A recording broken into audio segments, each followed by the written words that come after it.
This is GhanaTalks Breakfast Show, your morning companion. Good morning, lovely listeners of GhanaTalks Radio. It's yet another beautiful Thursday morning, and you are welcome to the GhanaTalks Breakfast Show right here on GhanaTalks Radio. I am your host, Ruth Esenam Fiagbedu, and this is the news headline review. Here we bring you all the latest headlines and relevant stories that matter to you every morning, right here on the GhanaTalks Breakfast Show. And you know, as usual, I can sit in alone. Joining me in the studios this morning in the news headline review is Miss Debbie Adoso and Miss Regina Bless. Good morning, ladies. Good morning. How are you doing, Miss Debbie? The grace is sufficient. Why are you smiling? This is GhanaTalks Breakfast Show. The way we all said it, you have to smile. Any more Mwale? It's necessary. Today is Thursday. Yeah, it is. You know the weekend is getting closer. Perhaps maybe Boo has sent you some money for the weekend. Am I talking to you? Sorry. Abi, you know did that. Miss Eugene. Yeah. How are you doing? I'm great. Yourself? I'm fine. Please, I like your dress. Thank you. And I like your hair. Oh, thank you. I love your hair too. It's giving Rosalinda. I woke up this morning so stressed. I just had to do something to it. It's normal. It happens. You're welcome to the news headline review. Thank you. Off we go then. All right. NPP condemns arrest of Abronye DC, accuses Mahama of political harassment. The New Patriotic Party has condemned the arrest and detention of its Bono Regional Chairman, Kwame Bafo, popularly known as Abronye DC, describing the developments as part of a growing culture of political harassment under the administration of President John Dramani Mahama. Abronye was picked up by the police on Monday, September 8, 2025, for allegedly insulting the Inspector General of Police, Christian Tete Yohonu. In a statement issued by the party's General Secretary, Justin Kodria Frimpong, on Wednesday, September 10, 2025, the NPP described the arrest as politically motivated intimidation and a misuse of state security resources. The statement read, "It is rather unfortunate that 8 months into the administration of His Excellency John Dramani Mahama, the government appears to have completely lost focus. The government has used the past 8 months to weaponize the state security, not in the fight against Galamsey, and certainly not to protect the citizenry and de-escalate the growing insecurity situation in many parts of the country." The statement read. The NPP accused the government of targeting opposition members, particularly social media activists, while overlooking similar or worse comments made by ruling party supporters. The party argued that such selective application of the law undermines Ghana's democracy and risks reviving the culture of silence that was abolished with the repeal of the criminal libel law in 2001. The NPP also accused the government of undermining state institutions, including the judiciary, and warned that Ghana's democratic reputation and press freedom was deteriorating under the current administration. So the New Patriotic Party has strongly condemned the arrest of its Bono Regional Chairman, Abronye DC, who was detained for allegedly insulting the Inspector General of Police, Christian Yohonu Tete. The NPP says the arrest is politically motivated. It's a political harassment by President John Dramani Mahama's government. They argue that instead of focusing on fighting Galamsey and insecurity, the government is using state security to target opposition members. The party also claims the law is being applied selectively, since ruling party supporters who make similar comments are not punished. They warn this could bring back the culture of silence that ended when the criminal libel law was repealed in 2001. So this is what the opposition party is saying that President John Dramani Mahama is using the security agencies, the security, to harass these people. Mr. B, looking at the encounter, at what Abronye did and him be arrested, do you think it's politically motivated, or do you think that he was arrested because he was insulting the IGP, or is just a political harassment? And how can this be a political harassment? When I saw the statement, it looks a bit funny to me, because as a political official or as a political leader, you're actually a leader, and whatever you do is seen out there. People actually walk in your footsteps. And I always say that these politicians are the cause of most of the misbehavior we see in citizens of nowadays, because they actually take the lead and then the citizens follow them. So as a whole Bono regional chairman, why should you sit at the comfort of your home and then insult the the Inspector General of Police? Yeah, the IGP. Why will you do such a thing? Why will you do that? If there is something you've noticed, or you feel like there is something he's not doing right, I believe you have his contact. You can actually confront the person behind bars and let the person know that maybe this is what you are doing, I don't like it. Why will you come on social media to do that? To let the world know that, any make so mean to me in Kabi. And that is it. That is how politics has become of late. The politicians don't see anything wrong when they do something bad. They see it to be right. And I felt like laughing when I heard you read that very soon we'll be going back to culture of silence. Culture of silence. And that is a threat to the democracy. Seriously. Because when they came into power, we saw something that was worse than what we are seeing now. Can you point them out, please? Oh, yes. Right. During their time, people could not have the chance to speak out, especially the media. And we've seen people going on demonstration and then they got arrested. And demonstration is like a way of voicing out your grievances to the government. Let them know that this is what you are going through, especially when you try possible means to reach the government and so it doesn't prevails. Then you take on demonstration. And so I think the only language politicians understand is demonstration. And so we the citizens have taken it upon ourselves that to pour out our grievances or our displeasure. The only thing we can do is demonstrate. We saw how people were arrested. We saw how the media was intimidated.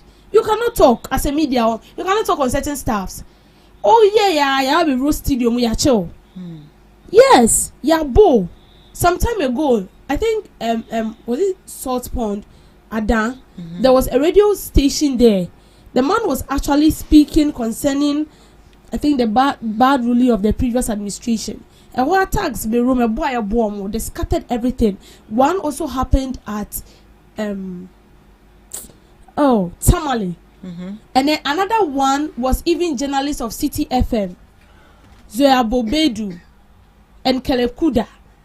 We saw how they were beaten to pulp. We saw it because they've seen the police doing something that was very bad and they cover it, and so they were beaten.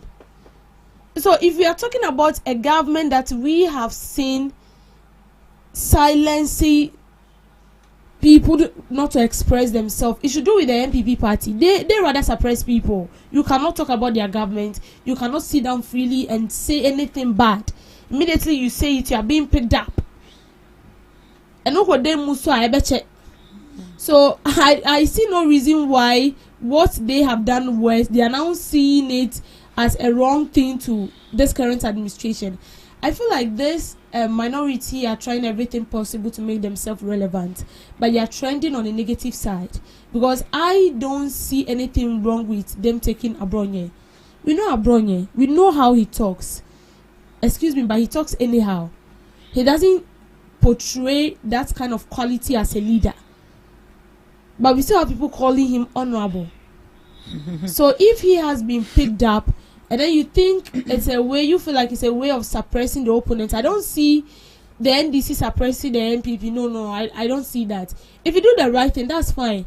Do you think when you take your phone and then you speak the right thing, someone will come after you? No.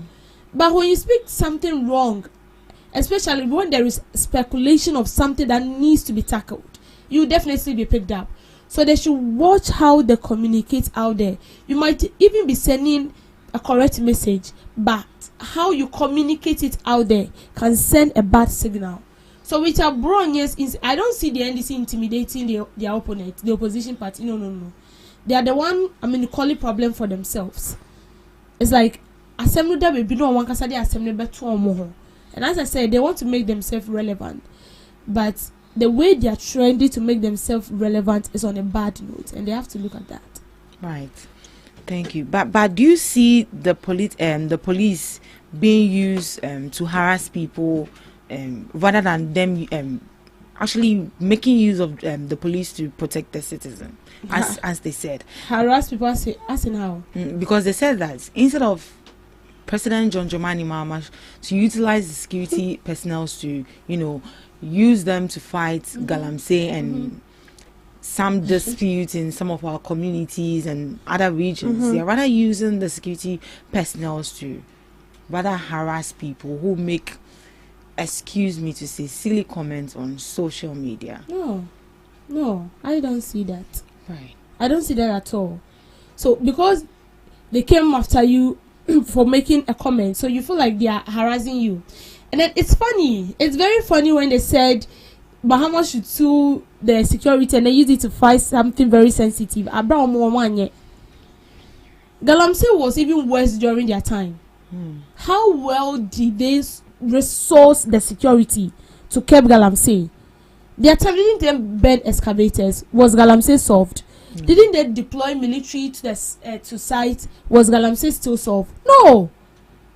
Even their time, we hear that some of them were involved in Galamsey, and allegedly those people are resourcing the party. They are sourcing the party with money, huge sum of money. And up to now, assembly you baby see. And then you sit down and then you say that this current administration should rather sue the security and then use it to fight something good.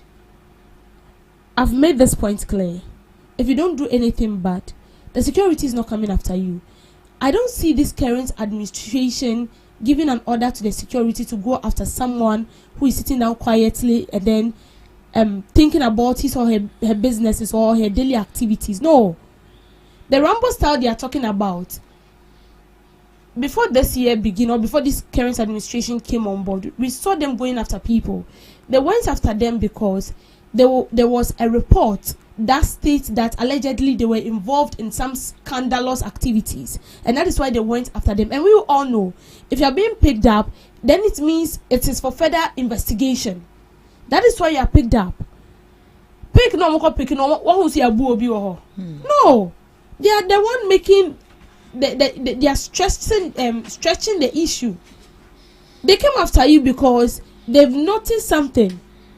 They noticed that, maybe allegedly you've embezzled fund, and since they cannot sit in their comfort zone and then conclude on the matter that true you've embezzled the fund, they have to come after you and then go out and speak for yourself whether it's true. You provide evidence to your fact. That is it. I don't see this current administration using the security to intimidate anybody. And if you're saying that they should resource the security to fight sensitive matters, are they not doing it? They are trying. They are on course. 4 years now and so we are still expecting, but they should not. I was expecting that they will sit down and then ask themselves what they've done wrong. Were they able to also solve the Galamsey they were talking about? Were they able to resource the security to fight illegal mining? Then they can come and then point a finger at someone. But something you've done wrong, you shouldn't sit and then point a finger to someone who is actually on the path of doing something great. All right, Miss Regina, do you see these harassments actually becoming a trend under this new administration? Yeah, it's becoming a trend, and I feel like they are taking the leniency of our president for granted, we all know our president to be someone who is very gentle and, should I say, silent. So they are trying to take his leniency to be his weakness. But I think someone called him silent mafia. He would be silent observing your moves, and he would just strike you so hard you wouldn't know what hit you. So I think it's high time, should I especially take TikTokers for example, they really need to be disciplined, respectful, and matured in their utterances. I always say, no matter how you speak, it tells how you were brought up. So I'm not surprised. Even if you're a top politician, you are just a mere TikToker and you just speak anyhow. It shows how you were brought up. It means that your parents, they do not do a good job in the way they brought you up. And it's a disgrace to yourself, and it's also a disgrace to the family you come from. Because mind you, I can't go on social media, take my phone, go on live and start insulting people. For what reason? If you've noticed in the Ghanaian space, when, excuse me to use this language, oka kwasia, how do people see? Everyone just stands and looks at you. Why na eka asa kwasia no? Even if you're a lady dressed nicely and you say that, people will be like, oh wow, oba pa na utumi kase. So I think yesterday during the media engagement, he said that people who indulge in hate speech, they can use your IP address to track you. And I think it's high time they need to do that. Under the past administration, it was going on, but it wasn't really rampant. But now, as a ebuso, omochira abaya on pekasaba, so they are doing what they want to do and go scot-free. And even if they are being arrested, at the end of the day, we still have top politicians who do not know what to utilize their money, what to do with their money. They go as far as bailing these people out. Yeah, so I think this is also a factor why most people are still indulging in these things. So I think it's high time they start arresting them. They arrest them and make sure that they bring a stricter punishment for these people. It shouldn't be only centered about money, because when you build these people, you get a huge sum of money. It shouldn't only be centered on that. They need to make sure that they instill discipline, fear into these people. The fact that we are in a country where democracy is practiced, free speech doesn't mean that you just talk anyhow. In as much as we have free speech, our speech is limited. There are things we can say, there are things we can't say. Ghana, we have laws, and I believe that we need to make sure, especially with the right authorities, they need to make sure that the laws are being practicalized. It shouldn't only look good on documents. Shouldn't only look good on papers, but it should be enforced. Law enforcement is really important, and I feel this is one thing Ghana as a country is lacking: law enforcement. We have a lot of laws. It might even shock you, say, even the way you are working, there's a law there, but we don't know. So I think it's high time they start arresting these people, instilling discipline and fear into them, since, excuse me to say, their parents didn't do a good job. But now they are adults and they need to be used as a scapegoat to deter others. You see, when it comes to the traditional media, there are actually rules and regulations that you have to abide by. And if you flout those rules, there are certain punishments that you have to, go through. But when it comes to the digital media, though they are not regulated, that is why people have that effrontery to do whatever they want to do, and it's very bad. And honestly speaking, you can critique people without insulting them. Say your own and go away. That doesn't mean you should insult the person. It's not bad for you to critique the IGP. We all sit here and critique. But do you have to insult people? Right now, President John Dramani Mahama is saying that those speech are hate speech. And if you use those words, they will track you and they will pick you up. Because you are disturbing our peace. critique doesn't mean you should insult somebody. Just say what you have to say and move on. That doesn't mean you should insult somebody. I watched the video where Abronya was insulting the IGP. I felt very sad. Assuming that was my dad, that you were insulting in that manner, putting even his work aside, and you are insulting in that manner, would you be happy? Let's take for instance, you are Abronya, your father, and they're insulting. Would you be happy? Because of politics. See how you've embarrassed yourself. See how you are suffering. I think one thing I'd like to clarify, you spoke about when it comes to the digital media, there are rules. Yesterday, President John Dramani Mahama mentioned that it's not for regularized. Ghana? Yeah, for Ghana. Oh no, I'm not talking about Ghana. Yeah, I'm actually talking about the social media itself. There are some content that when you post over there, they are going to ban it over there. It's not going to go. Even when you post it, you have to delete it. You have no other choice but to delete it. But right here in this country, there are certain comments that it will go, and it's very bad. So please, critique doesn't mean you should insult people. So watch that. Digital journalists. Focus on security, not opposition. Intim Fojo tells Mahama. The ranking member of Parliament's Defence and Interior Committee, John Intim Fojo, has expressed grave concern over what he described as the sharp decline in Ghana's peace and security under President John Dramani Mahama's administration. In a post on X, formerly Twitter, Mr. Intim accused the president of prioritizing political crackdowns on opponents while neglecting the nation's urgent security challenges.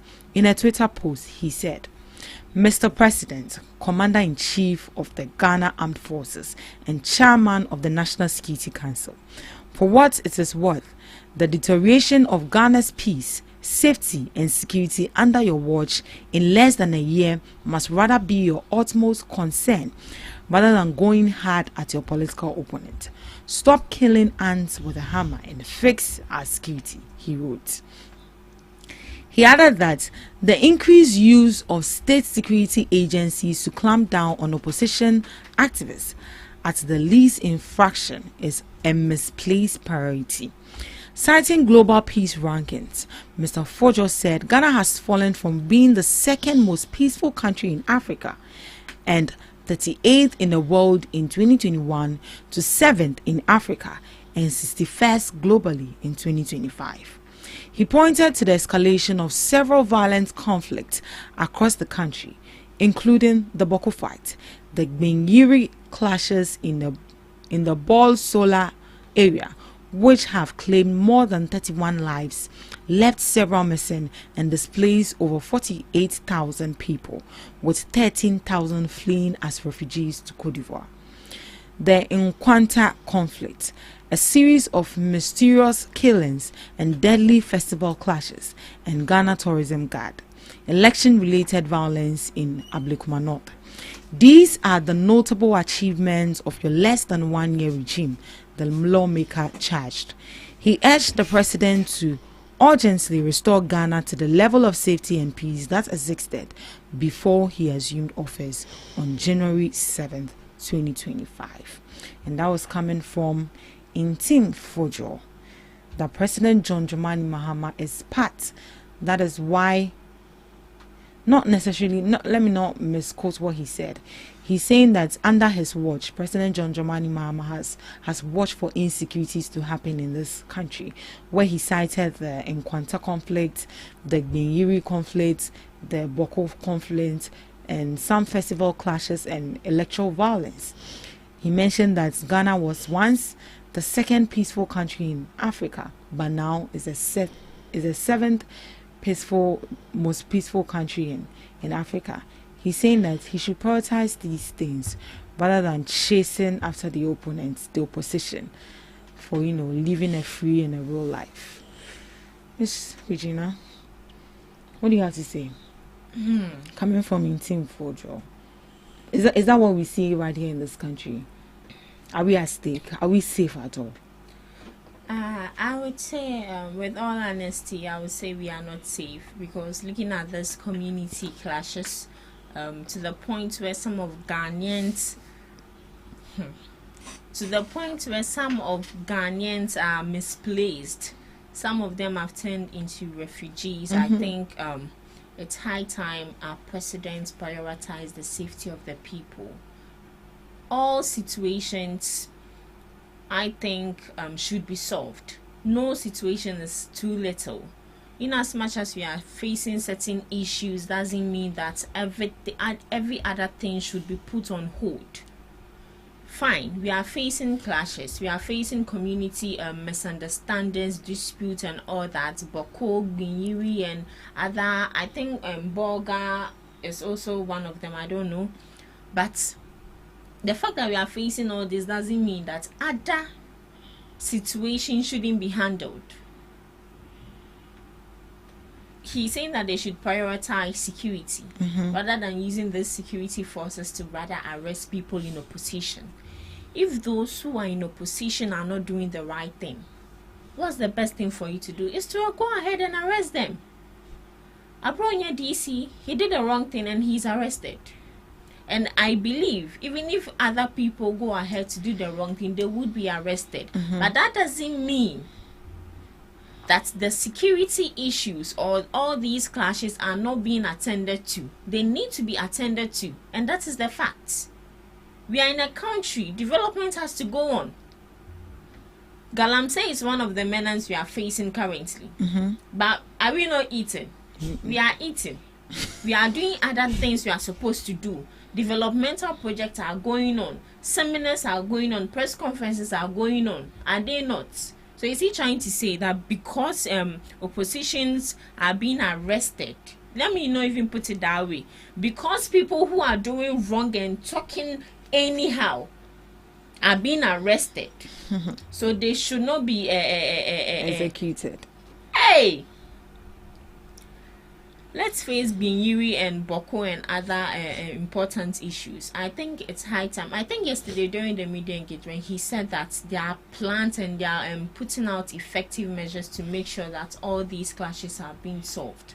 And I think it's long overdue. I know that sometimes it will take long for results to come, but let's see the efforts that is being put in. Because see, this thing can cause issues for us. Oh yes. Yeah, yet I cry and find home, but a bit more kind. Me, Saint Tokosis here. I don't have anywhere to go. Go to voter. Voter. Do you know the clashes is just a ben voter? A ben voter.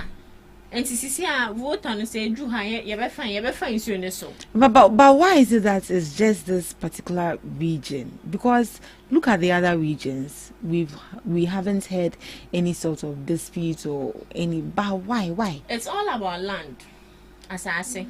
Yeah, yesterday President John Dramani Mahama described the disputes that happened at Biri. You see, baby will be the kiosk too. A small piece of land, and these people have been married. So because of land, we shouldn't rest.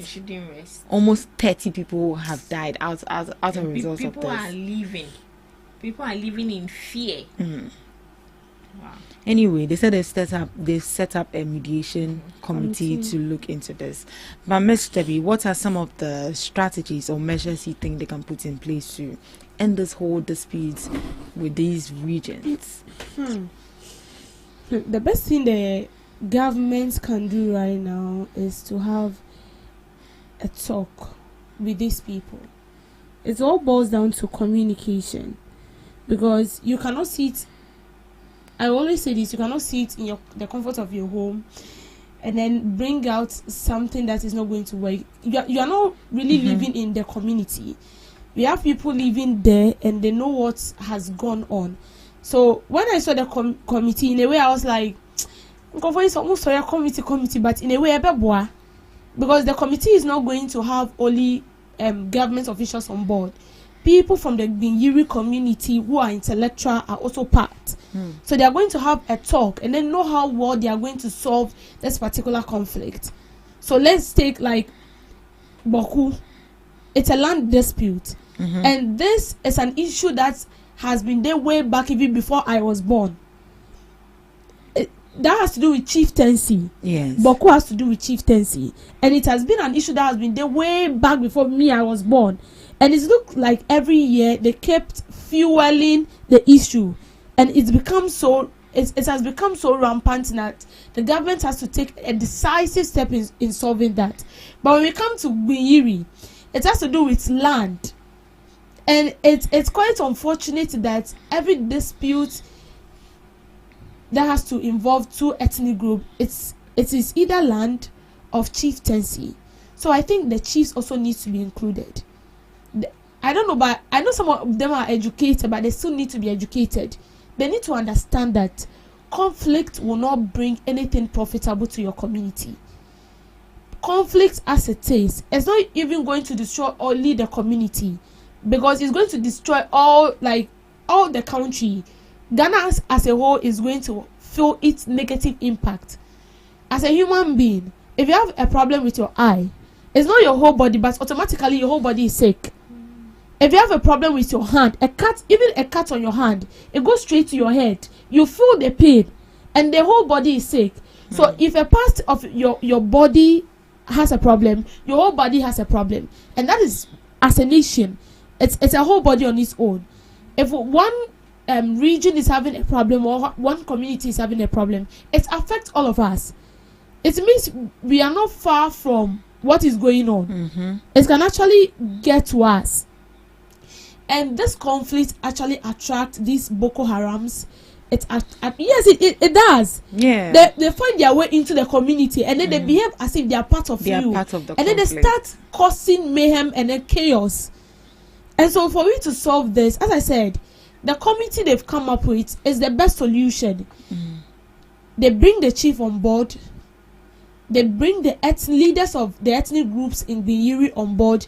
Then they sit down and then they talk about the whole issue, because the people of the community are complaining that a land that belongs to them was given to a private owner to develop, and almost because it's their own inheritance. So if they sit these people down, they communicate with them and they make them understand the conflict is not going to help you. We have people who have left their beds, their comfort home, and they are in the bush, finding a place of comfort. This is like we're in the 21st century. We shouldn't be experiencing such a thing, but it's kind of sad that things that are not supposed to bring misunderstanding between us are things that are really causing problem. So for me, the best thing the government can do is the committee he has set up. And yesterday, the Minister for Interior said 65 people are back from Ivory Coast, where some Ghanaians have become refugees. 65 of them are back into the country. That's not enough. And so it's not enough, but they are still in process. It's a bit by bit something they are doing, and they are in talks with the officials of those African countries that these refugees have found themselves. And that is the best way we can solve it, is to have a talk with the leaders of the why. Oh, that was just by the way. It's to have a talk with the leaders of this community, and then ensure that everything is in place. Yeah, thank you. All right, so we have a comments from Akokwaba from our WhatsApp. So on the conflict situation in Ghana, it's just a total breakdown of our security architect and the failure on the part of political actors fueling these conflicts with politics. Currently, it's reported that at least 4 persons, including police officers, shot at Sampa? Yes, Sampa. So that was a comment right there from Akokwaba. He's listening to us. Thank you so much, Akokwaba, for the comments. All right, so moving on to our final story. I think we are just going to talk about it briefly, then we move on to the next segment. The Driver and Vehicle Licensing Authority has announced that in 2026, it will launch a new digital platform called DVLA Select. The system will allow vehicle owners to reserve their preferred registration numbers online before completing registration at DVLA offices. This move is meant to improve convenience, reduce stress, and modernize vehicle registration services. The DVLA says more details on how the platform will work, access procedures, and timelines will be shared later. So now if you want a particular number for your number plate, you can reserve that, your registration numbers, you can reserve that online. That is something they are working on in 2026. Do you think these worthy people will abuse this, or in a way, do you think it's going to help us crack down the delays and give convenience to registration and all of that? Miss Debbie. I want to get it clear. Yeah, please, can you read it again? Yes. I should read it again. So the Driver and Vehicle Licensing Authority has announced that in 2026, it will launch a new digital platform called DVLA Select. Okay. The system will allow vehicle owners to reserve their preferred registration numbers online before completing the registration at the DVLA office.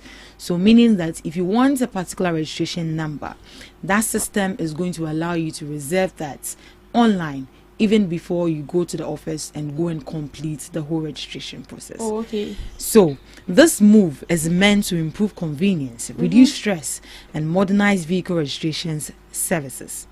The DVLA says more details on how the platform will work, access procedures, and timelines will be shared later. Yes. It's good. It's good. I see it to be, in a way, before you get into the university, you apply for a form online, and then they give you a form. First you fill a form online before when you get to the school, you still be given a hard copy. I don't know whether you did that. You still be given a hard copy for you to complete what you started online, and then with the hard copy, you're going to add your passport pic on it. So I feel like yes, in a way it's going to reduce stress, because every now and then people are buying vehicle Every day. Very soon I also buy mine. Yeah. Every now and then people are buying vehicle, and then when you get to the DVLA office, it's like it's very packed, choked, and sometimes they will tell you that internet network in your papa, and you have to be going and like back and forth just like that. So I feel like you having to fill it online is going to reduce some kind of stress. The stress you have to go through. So it's like you doing 50% of the registration online, and then when you get to the office, you complete the rest of the 50%, and everything is on point. So instead of you to waste like maybe the whole day, you can actually waste like 2 hours. They say also maybe 30 minutes. Actually, be 1 hour. Then you are done, and then you are gone, and then another person can take over. When it's happening like that, it makes the work so smooth, and I'm also sure that it will be a bit transparent. It will be transparent because so long as it's online, immediately you key in the data, it goes straight into the office. You are in the office, but then you know whatever has been done. You've already received the data and everything. The only thing you have to do is that when you get to the office, you let them know that I've done this. Maybe I'm sure they'll be giving a code or something. They said with that they'll communicate it later, right? Yes. Yeah. So I feel like it's good. It's good. I feel it should cut across, like the way we go to renew our health insurance card, Ghana card, and then you have to go to the office. So better. I think with the health insurance, you can actually do it on your phone. You can renew on your phone. You can renew it on your phone. Then times you have to go and queue. Yeah. Like the whole day, like 20 people, and it takes time. It will even get to your tenant. They are just networking and yeah, papa. Now I call Asaba. But now with your data, thank God to digitalization. With your phone, when you get to the office, simple now you are gone. So I feel like it's good. It's a good one. Yeah, it is. DVLA Select, meaning that you tell them the kind of registration number that you want. Don't you see? It should be that way. Yes, don't you see? Don't you see anything wrong with it? No, there's nothing wrong. As in, like them being impartial. So, what of those that don't have access to internet? What happens to them? No, you definitely have access to internet. Hey, are you in my house? You will have access to internet. You will. You will. See, people who live in a village and they own vehicles, they come to Accra to buy it. And even if you don't know it, we have someone who is dedicated as a worker. Or do fame? even intellectuals, because sometimes you have problem, someone comes to you to assist you in doing it. So I feel this is not about you not having internet. And even the internet, so food, yeah. It's own food, yeah. No reserving a registration number. So what if the registration number that I want, because I didn't do it early due to internet challenges, someone takes this? What happens to you? Have to get a new one. You shouldn't have only one number plate. You should have like maybe 3, 4 down. Yes, but I think there should also be a system that will check people not having the same number plate. Oh yeah. Now that everyone is going to pick their number plate, there should be a system that can actually tell that maybe if I'm picking this number, I think there's a system like that. Send a BI to no duplicates. Yeah. So that was it. Thank you so much for joining us in the news headline review. Up next, we have Debbie's Girl.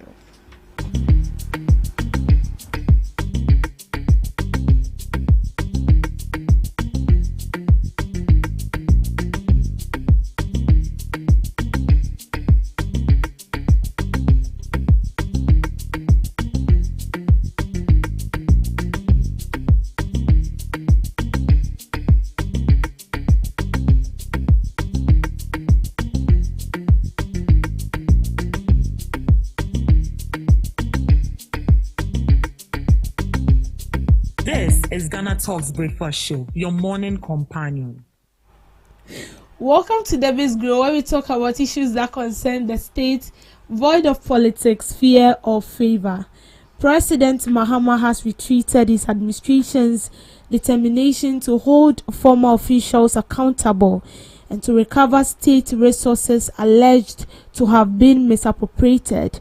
Speaking at his maiden media engagement on Wednesday, September 10th, the president assured citizens that his government had not relented in its pursuit of justice, insisting that due process remained central to its effort.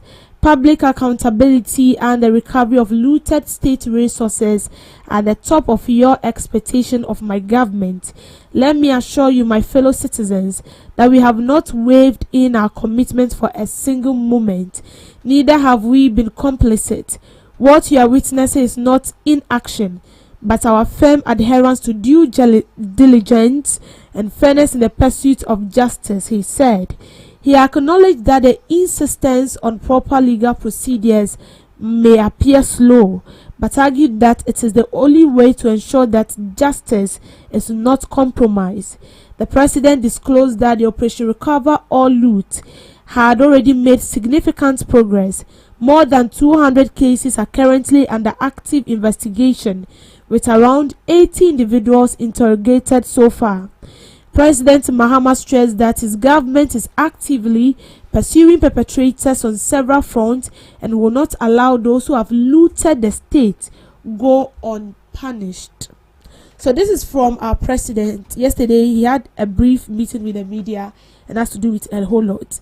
And one of the things that really drew my attention to this is making sure that people who looted from the state do not go unpunished. And I think that is what everyone is expecting, and that is the main reason why a lot of Ghanaians vote for this president. And if you can remember, when the IGP and the office of the OSP start to bring out people who allegedly embezzle state funds on board, mentioning their name, some of the scandalous activities they were involved in, you saw people commenting, you saw Ghanaians giving a thumbs up to the government because they knew what they have seen, and they know within that most of government officials have actually embezzled state funds that were not meant for them. And it goes to a time everybody began to, question themselves. Why is the government silent all of a sudden? Why are we not hearing anything from the IGP? Why is the special prosecutor silenced? And it's got to a time, I personally even said that the special prosecutor should be sacked from office, because you cannot be in office for 8 years and we still don't see anything happen. We've not seen you arrested anybody. And now the president is assuring us that we should keep calm and investigation is ongoing, that anyone who looted from the state will be held responsible. It will be very sad if after 4 years no one is being arrested, because we know people have stolen from the state. We know it. We've seen projects that money has actually been pushed into, and at the end of the day we didn't see the project. The money is nowhere to be found. The people who were actually appointed to be in charge of those projects are also nowhere to be found. Example is the National Cathedral. It is fine if you come out to tell us that God has revealed to you to do something for him. It is fine. And then you feel like, well, in a way to appreciate him is to do something for him. There is nothing wrong with that. But in a case where you feel like we all have to contribute because it's going to help us. I mean, people spoke up against this. But well, we had no option. We still have to pay. And money was actually pumped, over millions and billions of cedis were pumped into the National Cathedral project. As it stands now, the National Cathedral is nowhere to be found. The only thing we saw on ground was a borehole. The money, we can't see the money. The leaders who have been appointed to be in charge of the project are also saying different things. And the person who we need to interrogate is also giving us a time when he feels like it's okay for him to be interrogated. And this has really caused pain to a lot of Ghanaians, because this money can be used for something useful. The money that was pumped into the National Cathedral can be used into something meaningful. We have students learning under trees. We have students finding it difficult to even get a place to sleep. Our roads are bad. A lot of things are going on. We have very dire situation in certain institutions that this money can be projected into. But no, we said we want to build National Cathedral. The National Cathedral, we can't find it. And it will be very sad if these people are not held accountable. We also heard that a lot of people were being paid and their names were not even on a payroll, but they were being paid. They brought out ghost names. Recently, I saw something on Facebook where they say, one woman in office, pardon me because I've forgotten her name. She said even babies are now receiving salaries. Babies are receiving salaries. And then someone was asking, now maybe they receiving salary. That is the kind of system we find ourselves. We have a lot of people complaining we are not being paid, but the money every month the state distributes fund into institutions for its employees to be paid. And the money goes directly into one person's pocket. How can we have over 2,000 plus national service personnel, employees that are being paid, but they cannot be found? They do not exist in that institution. Their name has not been written as a worker that has been employed, but or receiving salary they be are. Such a person, you need to be arrested. You need to face the law. You see, our constitution, we need to review it. I know you are supposed to do a lot of investigations and then ensure that this person is really culpable, or maybe this person is guilty. But for how long is it going to take? For how long is it going to take for these people to be arrested? Trust me, if we don't arrest anybody, then it means politicians are the same. It also tells us that they are there for their own selfish gain and not because of us.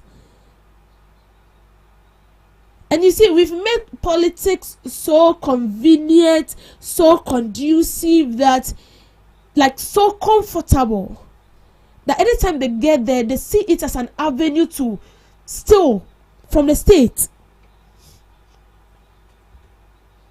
And they said we the citizens are suffering. But it was not supposed to be so. If you are being given power, someone gave you that power. So you are supposed to work in favor of the person. The person should rather enjoy it, not you. But that's not what we see. If they appoint someone, hallelujah. Because the person sees it as a means of extracting money from the state. And so these people need to be arrested. They need to be punished. We cannot leave them to go scot-free. No. You cannot misappropriate state funds into your own personal account for your own benefit. And then you expect us to keep quiet and then clap for you. No. And you see, that is the reason why we are not able to do anything profitable as a nation. That is the reason why Ghana, we see no development. Because 99% of the people in office are corrupt. And so if the money is given to them, they slash the money into 4. The biggest part goes to them. And the person who's on site, stressing himself, putting every effort to make sure that he's done with whatever project that have been trusted in his hands, is given a penny. And the boss at the office enjoying AC. And even AC in his vehicle is taking the largest part of the money. And that is why I feel sad anytime we have a new government. They kept talking about development. It's here they ain't developing that.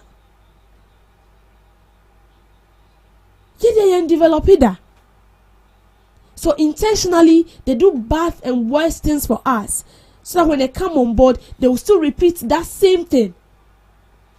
And that is why when we construct our road today, the next minute, we don't do anything that lasts. We need to hold those public officials that we think has embezzled state funds accountable. They need to be held accountable, and they need to be served as a deterrent to others. President Mahama, please. I believe that people did not just entrust power into your hand because they feel like, well, they trust you can do it. And it's true, they really trust you. It will be very sad on our part and very disappointing if at the end of your term, none of these people are arrested. Some people's names have been mentioned. We want to see them in jail. Let's change the narrative of our politics to bring development and make Ghana the country you and I want to enjoy. Thank you for making time with me on the screen. Today in history, Ghanaian victims of 9/11 attacks. While the tragic attacks occurred in the US, they impacted many lives globally. 2,763 people from 78 countries, including Ghana, were among those killed when Al-Qaeda terrorists hijacked 4 commercial planes. 2 planes were crashed into the World Trade Center Tower. A 3rd plane struck the Pentagon. A 4th plane crashed in a field in Pennsylvania after passengers and crew fought back. 2019, South Africa experienced significant xenophobic violence between September 1st to 11th, 2019, which resulted in at least 12 fatalities, the displacement of the thousands of foreign nationals, and over 600 arrests related to the unrest. The violence primarily involving the looting of shops owned by foreign nationals, led to condemnation from several African countries and triggered diplomatic tensions. 2018, the Ethiopia-Eritrea border officially reopened after 2 decades of conflict and separation, with key crossing points at Bre and Zalambisa becoming operational. This event followed a historic peace agreement signed on July 2018 between Ethiopian Prime Minister Ahmed and Eritrean President Isaias, which marked the end of a long military standoff and restored diplomatic trade, transportation, links between the two countries. The reopening coincided with the Ethiopian New Year and saw emotional reunions between families separated by the war, celebrating renewed ties and a move towards full reconciliation. To some few observances, National Make Your Bed Day. This day encourages people to make their beds as a simple habit that can improve productivity, promote organization, and contribute to a more peaceful and restful environment. Lastly, Libraries Remember Day. The day highlights the themes libraries embody, such as learning, heritage preservation, and openness to new information. Libraries are encouraged to conduct business as usual, facilitating communication, fostering citizenship, and promoting understanding within their communities. And that's all for today. On Today in History and some observances, live on GhanaTalks Breakfast Show. Thank you so much, Miss Regina Bless, for Today in History. And this is where we draw the curtains for the first segment of the GhanaTalks Breakfast Show. We'll be coming up with the news shortly. Please stick and stay with us.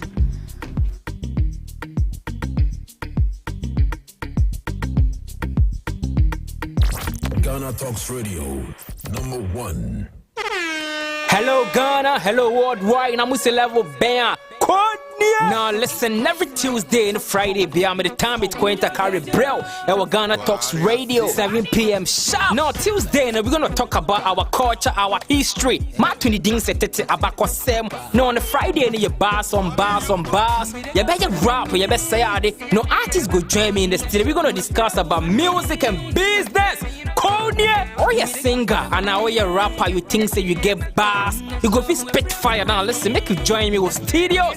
Our GhanaTalks Radio and you say then our day. Me say download the GhanaTalks Radio app on our Play Store and the App Store. Na tune in and say this what you see baba live on Facebook, go Instagram, any GhanaTalks Radio page in this. So now listen, I be your fire. 1 year, Wading, Jajan.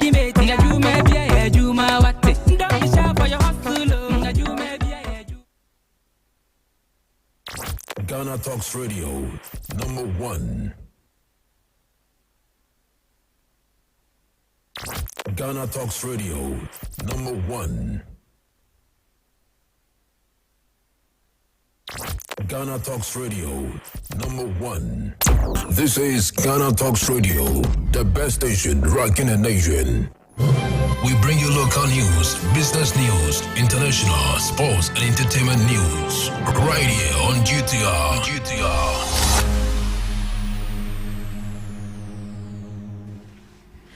Welcome to the morning news broadcast on GhanaTalks Radio. Coming up, President Mahama addresses misconception about excavators to military installation. Ghana faces electricity price surge amid economic pressure. Former Education Minister top-down approach criticized to impacting Ghana's free senior high school. Politician accused of state fund misuse and scholarship scandal. There is a many more coming up your way shortly.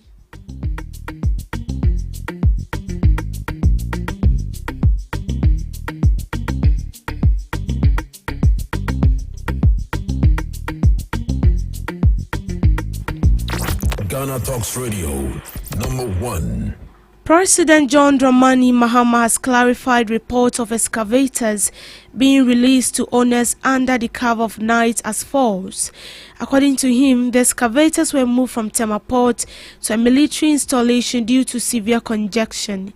He stressed that the excavators will not be released without meeting strict requirements of registration, tracker installation and verification of ownerships.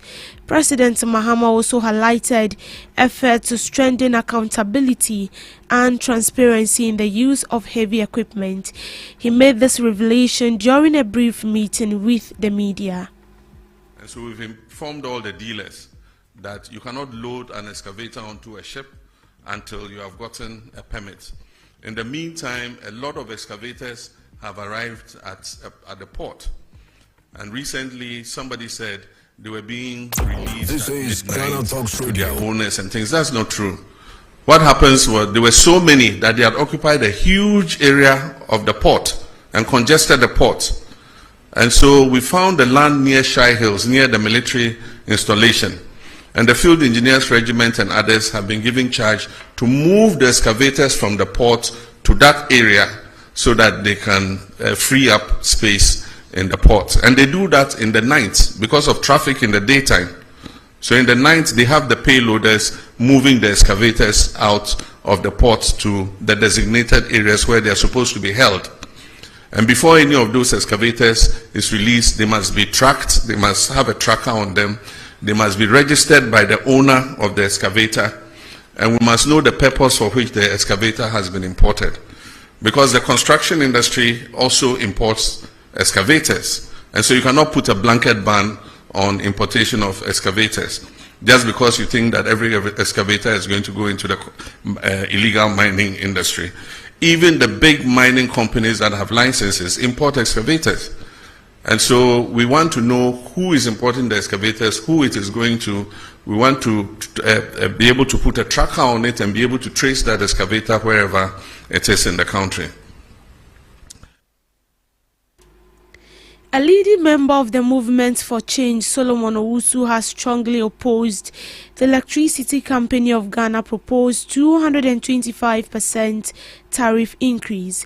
This significant hike is part of ECG's distribution service change adjustments for the 2025 to 2030 tariff period. Mr. Owusu argued a solid basis for such substantial increase. He urged ECG to address inefficiencies rather than passing costs to consumers.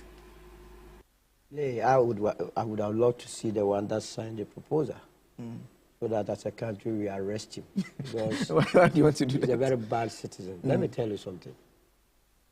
ECG, before they think of any increment or proposal to increase any tariff, they must first of all go for all those that have stolen from us. Number one, retrieve or recover stolen assets and wealth back to the state.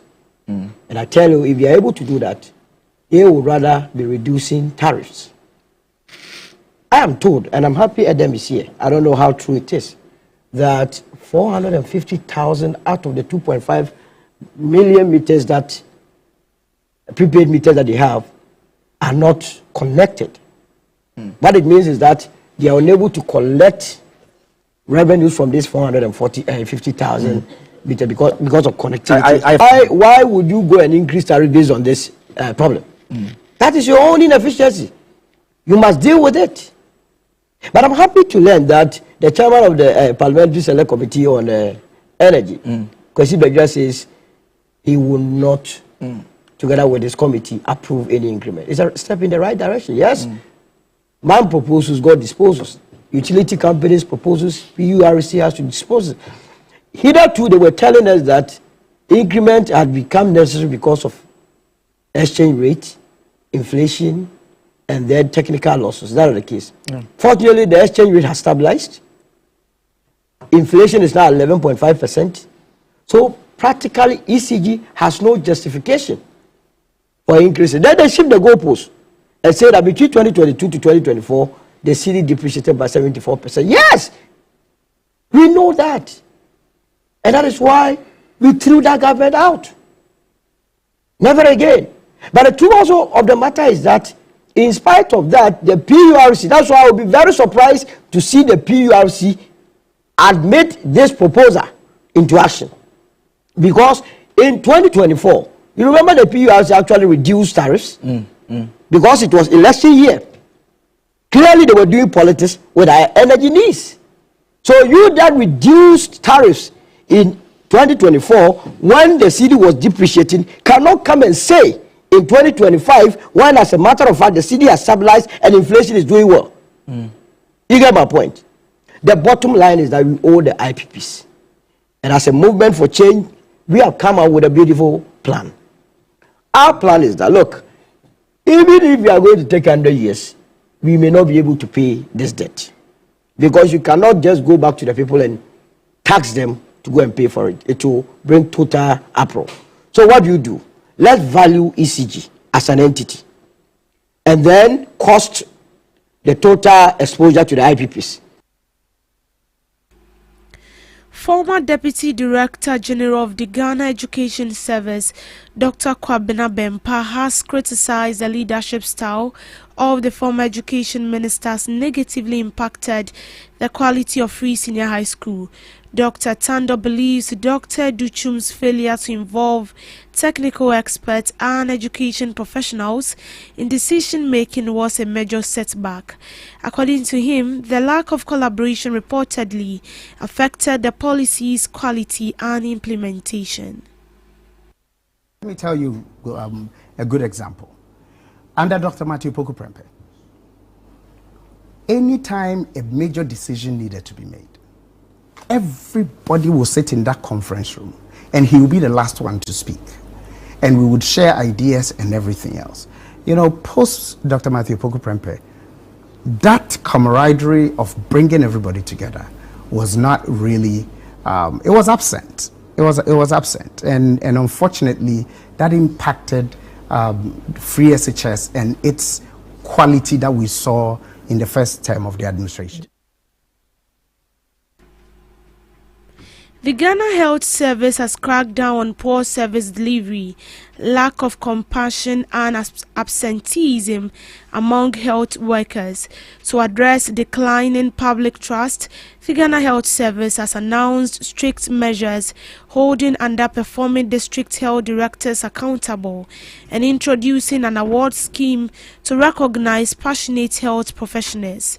District directors are directly responsible for the quality of care in their jurisdiction, with absenteeism and poor leadership, with over 70,000 qualified health workers awaiting employment.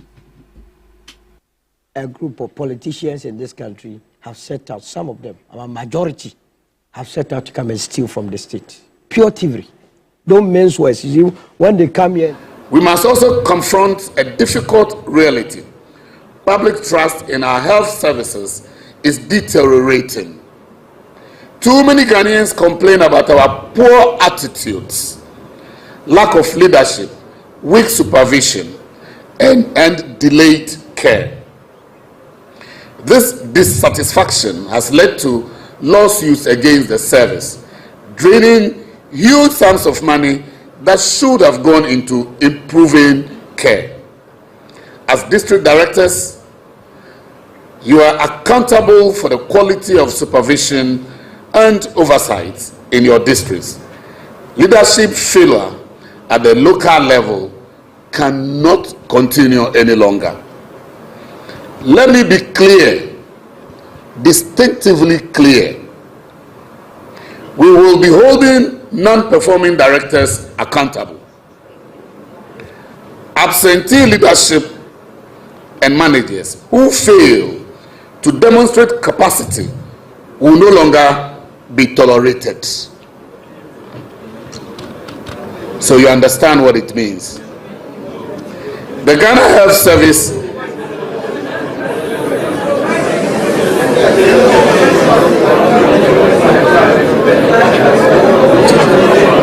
let me be clear and let me emphasize that we would be holding non-performing directors,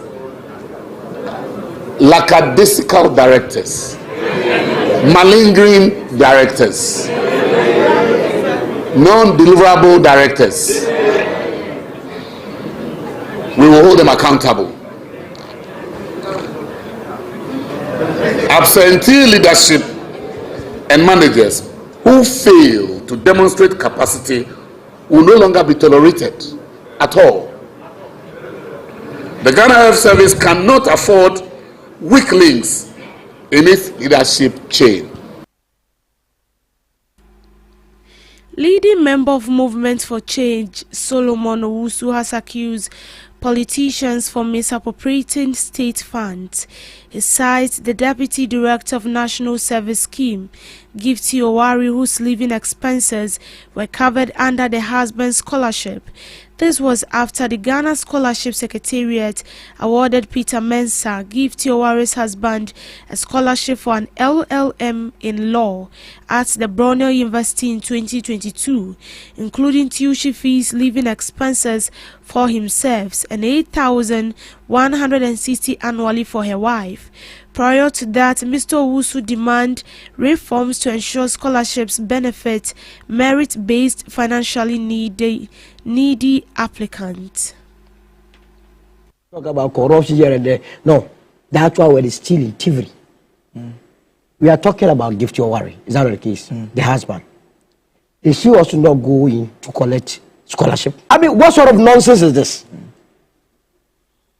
I'm scandalized. You went in for a scholarship. That was not enough.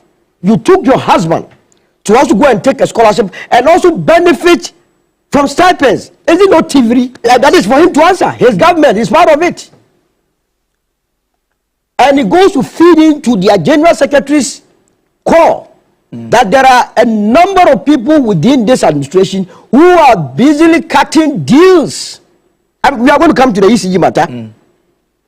Look, here is a woman.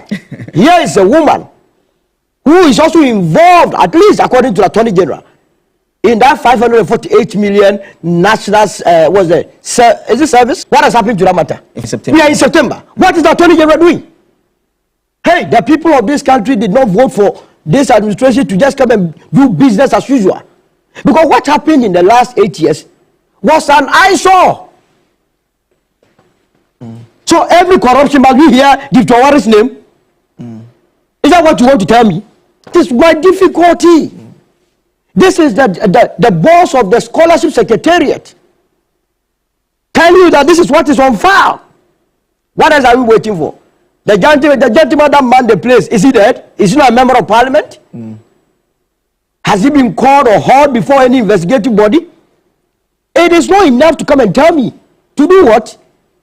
That is why you have been put there. That is why we have people who have been put in various positions to act in our stead. Okay. You get my point. There is no other reason than to a scholarship be awarded to brilliant students. I remember when I was on KNUS campus, they brought a scholarship for needy students. To my surprise, when we went into the list, the vice chancellor's son, the registrar's daughter, the lecturers over there, and the work to do in society had taken over the scholarships. So this country, we can't do anything right. So please, we must not end it here, but we must demand that the boss of the Scholarship Secretariat reveals all secrets. I don't know for now whether he has handed all documents to the state apparatus who are in charge of investigations to hold before them those that took these decisions. Okay. We know that people actually pay for scholarships. We know they pay. In business, President Mahama has projected that the cedi's depreciation will remain moderate in the coming months, staying within a band of around 5% per annum. He described the recent currency fluctuations as part of a natural adjustment process rather than a sign of renewed instability. Speaking at a media engagement on Wednesday, the president acknowledged that the Bank of Ghana had intervened aggressively in the first half of 2024 when the local currency depreciated by nearly 25%. He noted, however, that the central bank has since scaled back direct interventions as the cedi shows signs of stabilizing. President Mahama assured businesses and investors of greater currency stability, stressing that the government's focus on fiscal discipline, prudent expenditure management, and stronger macroeconomic fundamentals will provide a more predictable environment for trade and investment.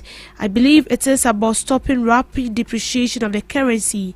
When you have steep depreciation of about what we have in 2024, 25% depreciation in the cedi in the first half of the year, it makes planning difficult, he said. The cedi is making an adjustment and I believe it will settle at a certain rate. The cedi saw a sharp appreciation against major international currencies earlier this year, but has slowed in recent weeks, sparking fear over a reversal of the gains made. The General Agricultural Workers Union is intensifying calls for stronger unions in seafood companies across the country. According to the union, this move is crucial to protecting the welfare of fishers and enhancing productivity in a sector that remains largely informal. Speaking at the opening of the GAWU International Union of Food, Agricultural, Hotel, Restaurants and Allied Workers Association Seafood Workers Conference on Monday, September 8th in Accra, the GAWU General Secretary Andrew stressed the need of unity in demanding fair treatment for seafood workers. The fisheries industry has suffered, apart from a few companies and West African farms where union structures exist. Most of the sectors has none. It is survival of the fittest. People who work at sea without labor inspectors, monetary conditions, which has led to widespread exploitation on vessels. Through our union, we are putting systems in place so workers have conditions of service, collective agreement, and improved collaboration with boat owners to ensure their safety.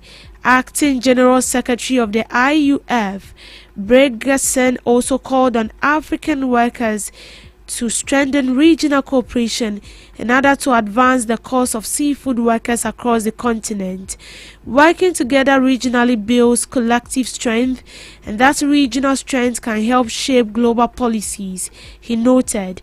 The Trade Union Congress Secretary General Joshua Ansah emphasized the significance of International Labour Organization conventions and safeguarding seafood workers, stressing their ratification and implementation can transform lives.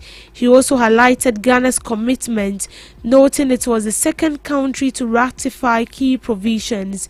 Representing the Minister of Fisheries, Ishmael Ni Ajay, Director of Research, Statistics and Information Management at the Ministry, highlighted the sector's crucial role in food security, nutrition, employment and poverty reduction. He noted that fisheries employ an estimated 3 million people in Ghana and provide about 60% of the country's animal protein needs. Despite this, the industry faces severe challenges, including declining fish stock, climate change and labor rights concern issues. He said require bold strategies and stronger advocacy for both workers and civil society groups. In sports, with the 2025-2026 Ghana Premier League season set to kick off on Friday, headline sponsors Betway have begun a 2-day training session for clubs on the updated locker room bonus system. The initiative, which was launched 3 years ago, rewards players and selected technical staff with 400 each whenever their team wins a Premier League match. For the upcoming campaign, Betway is extending the scheme to over both the GPL and the Malta Guinness Women's Premier League. At a workshop held at the Best Western Premier Hotel in Accra, club officials and players were taken through the revamped digital platform, which will now allow team managers to verify player details directly via mobile phones and laptops before matches. The whole process of verifying players is going to be streamlined. Team managers can complete the verification on their phones, so we don't have to see situations where players are left out because they've not been verified. Everything can be done in real time before a match. The training also introduced participants to Betway International Operations team, including senior software engineers who are from Brazil, BetPar regional manager and sports development Ni Ama, together with Betway's senior software engineer and operations manager. Speaking on the sidelines, Betway's regional manager and sports development Niyam underlined the significance of the locker room bonus for player motivation. We want players to focus on playing football. This initiative is a form of loyalty and welfare. It puts money directly in their pockets every week. It also builds competition because players know that winning brings both pride and reward. He added that the bonus system discourages complacency and strengthens professionalism in local game. The training sessions has been split across 2 days. Tuesday was dedicated to Ghana Premier League clubs, while Wednesday will focus on the Malta Guineas Women's Premier League. As the new GPL season begins this Friday with Accra Heart of Oak taking on the battered Hohoe United, the locker room bonus is expected to serve as an added motivation for players to give their best on the pitch. In showbiz, the National Film Authority will hold its maiden National Film Dialogue on 16 September 2025 at the CD Conference Center, University of Ghana, Legon. The event will bring together filmmakers, producers, distributors, policymakers, academics, and international partners to accelerate the growth of Ghana's film industry. The dialogue follows the inauguration of the NFA's new governing board, which has outlined a vision to engage at least 1% of Ghana's population, about 350,000, in strengthening the film sector.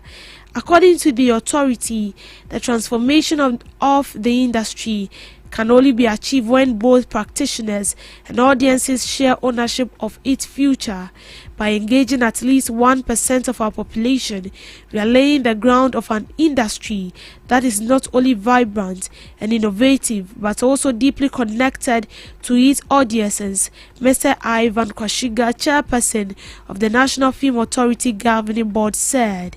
The Executive Secretary of the National Film Authority, Kafui Dako, highlighted the urgency of addressing long-standing setbacks.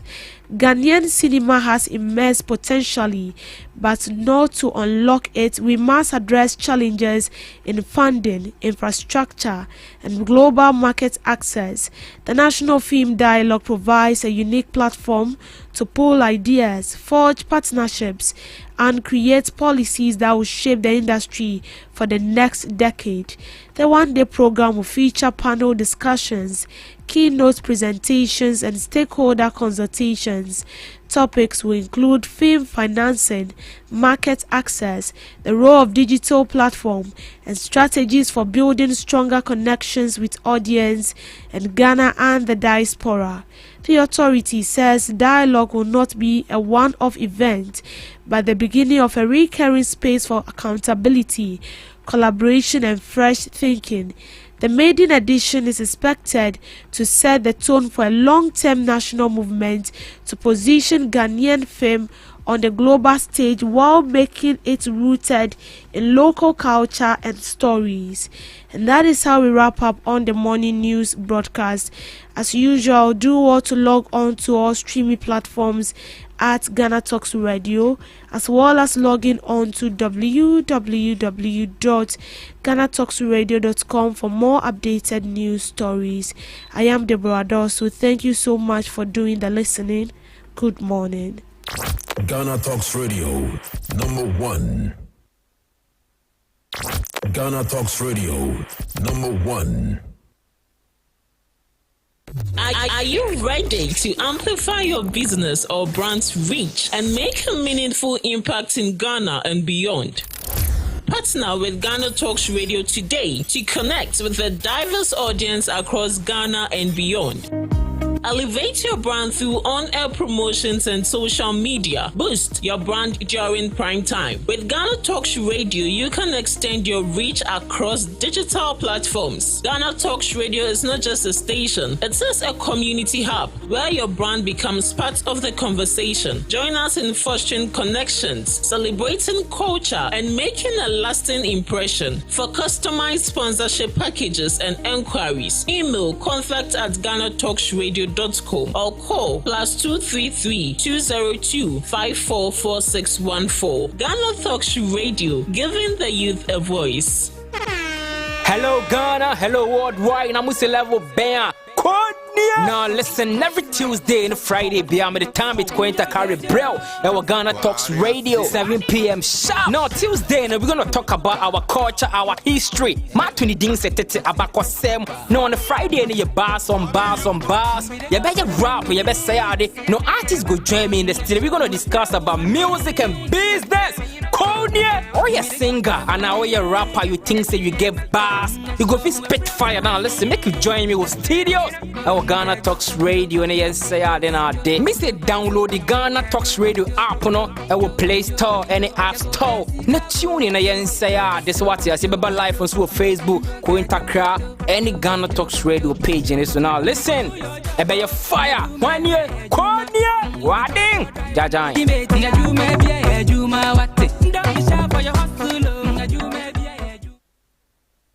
What do you want for breakfast? How do you want your breakfast? English breakfast, French fries, Koko Nikosi, alo komi kesheto. wache. Well, Gobe is the real deal. Join us on Ghana Talks Radio. Let's serve you a buffet of breakfast. From news headlines review, current affairs to social issues. Entertainment, sports, and all the trending stories live on our mobile app and across all socials from Monday to Friday, 7 a.m. to 10 a.m. With me, Pakwesi Omare. Regina Bliss. Deborah Adoso. And I am Esinal Fiagbedu. This is Ghana Talks Breakfast Show.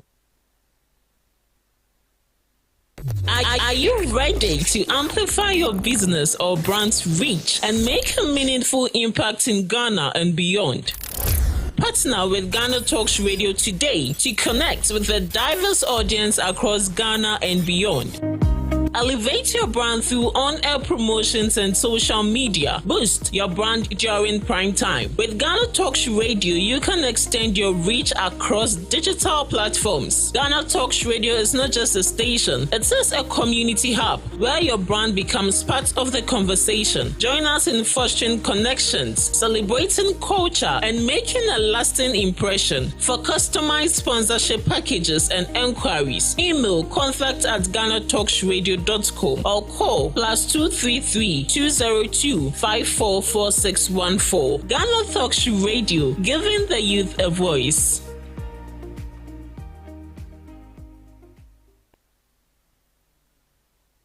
To you, wherever you are listening to us and watching us from, in the studios of Ghana Talks Radio, where we give the youth and the entire nation a voice to speak on the issues regarding the nation. Today is going to be another beautiful discussion. It's going to be another beautiful engagement. So stay with us. Stay through with us as you always do throughout the show. And also let us hear from you on all our social media platforms as well. You can join the conversation on Facebook, on Instagram, on TikTok, and on X. Our WhatsApp line is very, very, very active. 0202544614. That is our WhatsApp line. You can send your suggestions, your comments, whatever you want to share on there, and we will get interactive. A whole lot has been going on. Today we are going to bite some of them, and then we'll feed you with what we make of them. Fortunately for me, I have the NDC's communications team member in the studios who is willing and ready to brief us on all the agendas they've been setting since they took over on January 7th, 2025. Without much to say, let me introduce my guest and the person of Moses Saki. Mr. Saki. Yes, please. Morning, sir. By the grace, fine morning to you. Yeah. How has it been? By the grace of God, we are still working hard for Ghana and for God. Sure. Even though, say one or two things might occur since you are dealing with human beings, but you just need to focus and persist. Okay. And make sure that you achieve the target goal that you want. Okay. So we are still pressing on. You are still pressing on, says Moses, speaking for the NDC. But before we get into the main touches of the day, okay.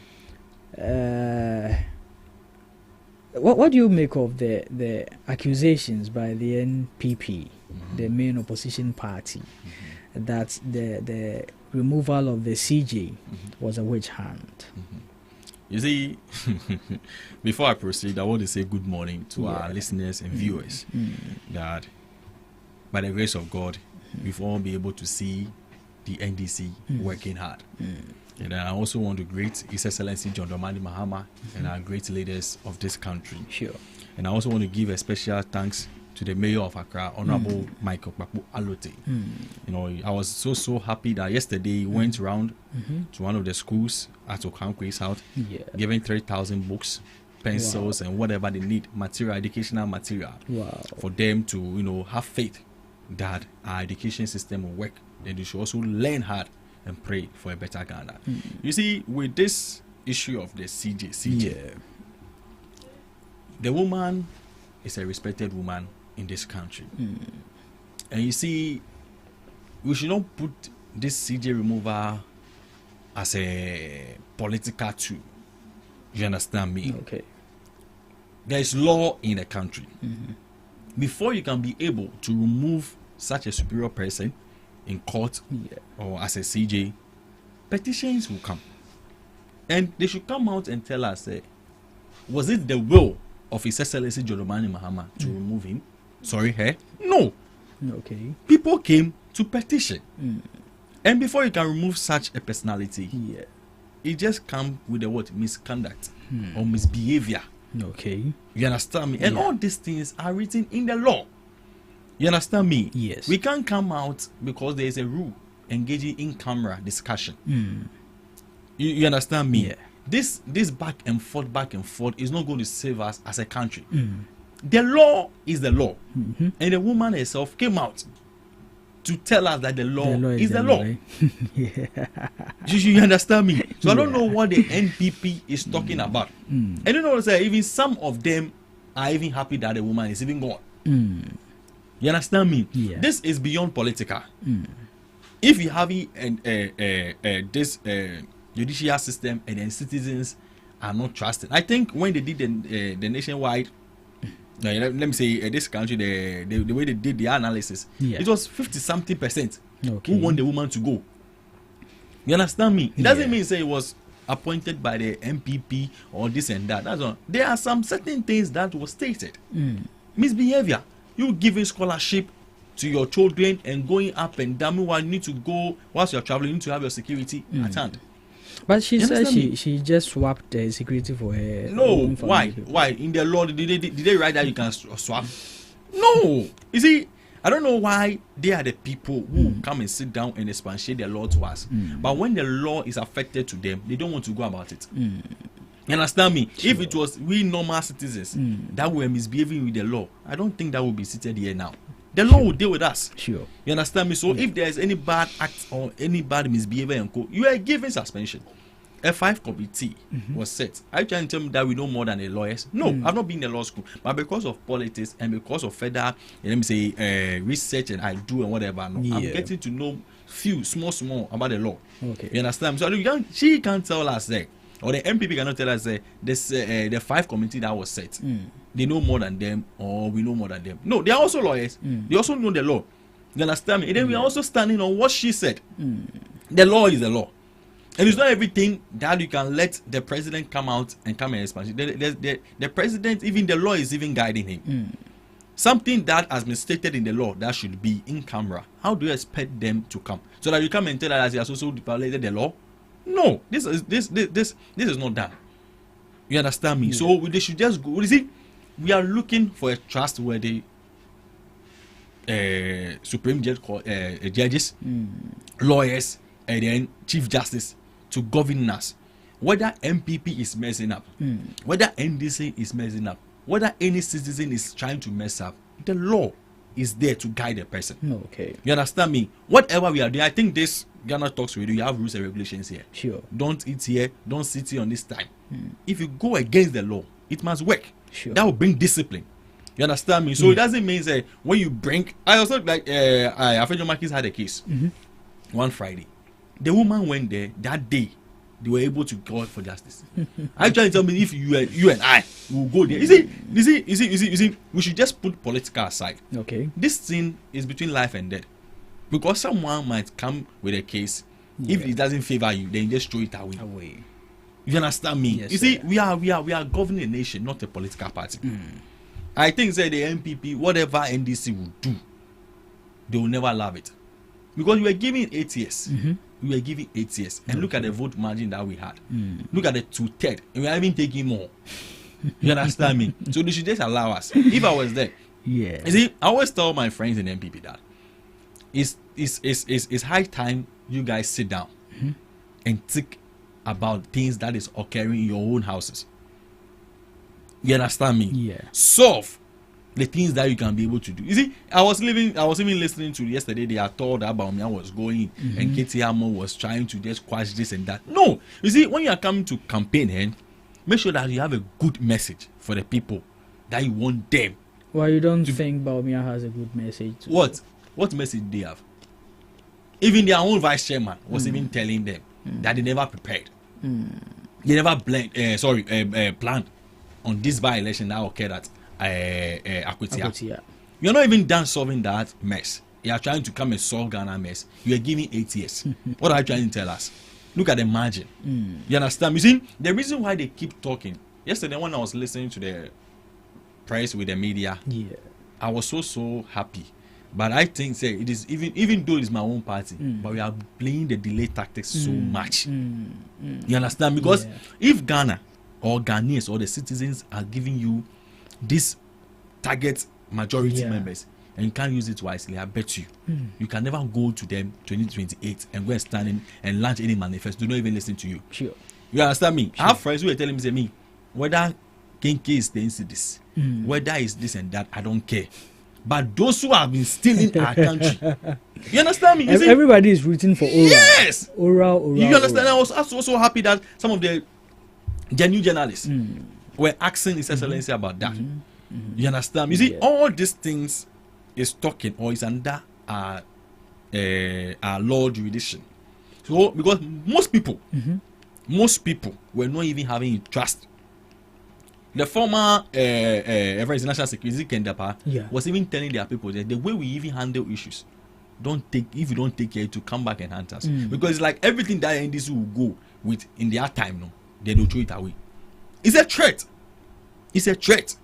You understand me? So when I hear them talking about this, 9 months, look at the things that we've been able to do. What are some of the things that you think your government can really boast about? Oh, with this, they were telling us about the free SHS. The His Excellency Jodemani Mahama will quash it out. Is it not there? Okay. You understand me? Yeah. Have you heard any children or any case coming out from SHS with video telling Jodemani Mahama that our food is messed, our teachers are not teaching us? And look at, you see, next month they are going to school. You understand me? Yeah. And this is a nice legacy that Jodemani Mahama is going to have. We were able to add over 57 private schools. Private schools, okay. You understand me? We are not going to do this traffic lights, red, gold, green. No. If we are all going, we are all going. And then Haruna and Drusu, wherever he is, I say God richly bless him. You understand me? Yeah. Since, you see, the Bible always tells us that if the foundation is being destroyed, what can a righteous man do? This education minister has been a House president before.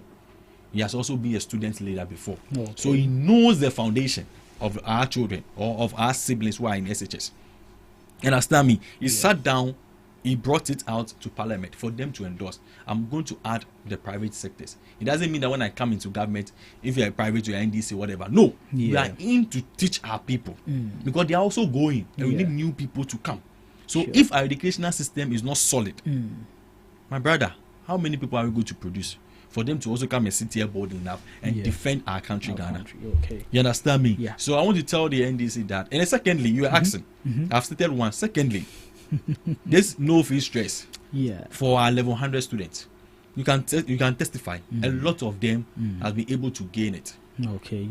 You understand me? Yeah. You are standing there, teachers allowance, training, nurses allowance, a good cancel. When it came, you saw our friends from Pantine, from Kolebu, and like you see, they were all singing "Mahama is the hope," jubilating and happy. You see, it doesn't mean that when you are governing a nation or a country, you will not face a lot of issues. But when the issues come, don't blame anybody. You understand me? Yeah. Accept it. That's the same when you do the bad thing. When it comes, accept it. When the good ones also come, accept it. Sit down with your leaders. You will not be there then someone will be telling me that I'm a mate, I'm a driver, and you want to be a leader. You understand me? I always tell them that, you see, we always use by-elections to determine certain behaviors of some politicians. Okay. Even if your own vice chairman comes out and come and tell you, say, we never went to Akwita with a plan. We don't even know how the thing we're going. Then your own general secretary and organizer will stand there and be and just to go there and telling our chairman, I say that whilst you are mourning, you are in this fugu or whatever to come. No, the person is dead. Let the person rest perfectly well. Yeah. You understand? Even though we are all mourning, but there's time for everything. You understand me? Sure. You went there and then bound me. I don't know whether he is a family doctor or the doctor of the school to come and tell us the people who killed him. Telling us NDC was the people. No family has even come out to tell us. You see? So I can tell that all that you said, you want the people to come and vote for you. No. And others were also saying that we are threatening them with projects. We are the ruling government. Sure. We are the ruling government. You were telling people that when we vote for you people and you come to power, NDC will collapse school education. Was it not a threat? But we are there telling them our products. I was here once, I was telling your people that it's like politics is like marketing. Yeah. If you don't have good communicators, if you don't have a good product, how can you go out and expatiate to them? Yeah. Telling them the function, telling them the reason, telling them the effect. You understand me? Yeah. So NPP leaders should know how to communicate with their product. Because if you are bringing Baumia and team are complaining about Kennedy. That Kennedy is saying that I have the money when the money was not. No, this is not a product. We don't use money to govern a nation. We use knowledge, humility, tolerance, good leadership. Don't come and tell us money. Money is already in Ghana. If money was not in Ghana, look at this NSS scandal. Yeah. Look at what happened. You understand me? So I beg them, they should just try and solve issues internally within their own party before coming, because Ghana was given to them 8 years. 8 years. We were telling us about agenda 111, agenda this and that. Look at how low scaling was happening. You see, I don't want to even go there because that's what I come to discuss today. You understand me? So MPP should just understand that Ghana will surely be white very soon. As Akwita was green, Ablekuma was green. And I was also happy that those who caused the harm and whatever to our former MP, that's how I come saying, during the Ablekuma incidents, they have been called and they have been charged and whatever the law says. You understand me? In their era, what did they do for us? You understand me? Now, also, and you see, I always want to tell Attorney General, IGP, that is certain things we should not take it for granted, because security is already, immersed before we came to power. So if today we've gotten a new IGP and a man is working, they should allow him to work. Transparency to be there. Whether MPP messes up, arrest the person. Whether NDC messes up, arrest the person. Then the person know that the law is working. You understand me? Yeah. So I will encourage Ghanaians that yes, it's the process. We came getting to 1 month. That's this 9th month. Yeah. We're heading to the 1 year whatever avenue. We can be able to sit down and listen to what Dodomani Mama is doing. We're watching him carefully, and the man is ever ready to listen to even toddlers, if only they can talk. Even listen to children, because the knowledge is not in one head. Dodomani Mahama will never shift blame on anybody. He will just call you, condemn what you did, cancel you, and also listening to your aspect, so that development will grow on in this our country, Ghana. So with the CJ's issue, remember the woman is gone. Okay. It should also serve a lesson to the people who are coming that transparency is the key, and Ghana first, not any political party. Thank you. Thank you very much, Moses. Moses, you said quite a lot and all that. I was expecting you to touch on something as well regarding what you've done. Yes, we all know how Ghanaians rooted for oral. Yes. Yes, we are seeing less of it. We know yesterday the president said something, which we'll get into that extensively later on the show. But then, Galamsey, you see the weight with which your party campaigned and their actions towards the fight against Galamsey as you are in power now. Do you think it's a match? You see, this question was asked by His Excellency John Mahama yesterday with one of the media. They were specifically talking about the state of emergency. And then the president came out clearly telling us, no, I can declare a state of emergency. That one, you even need to go to parliament because you need to have a time frame.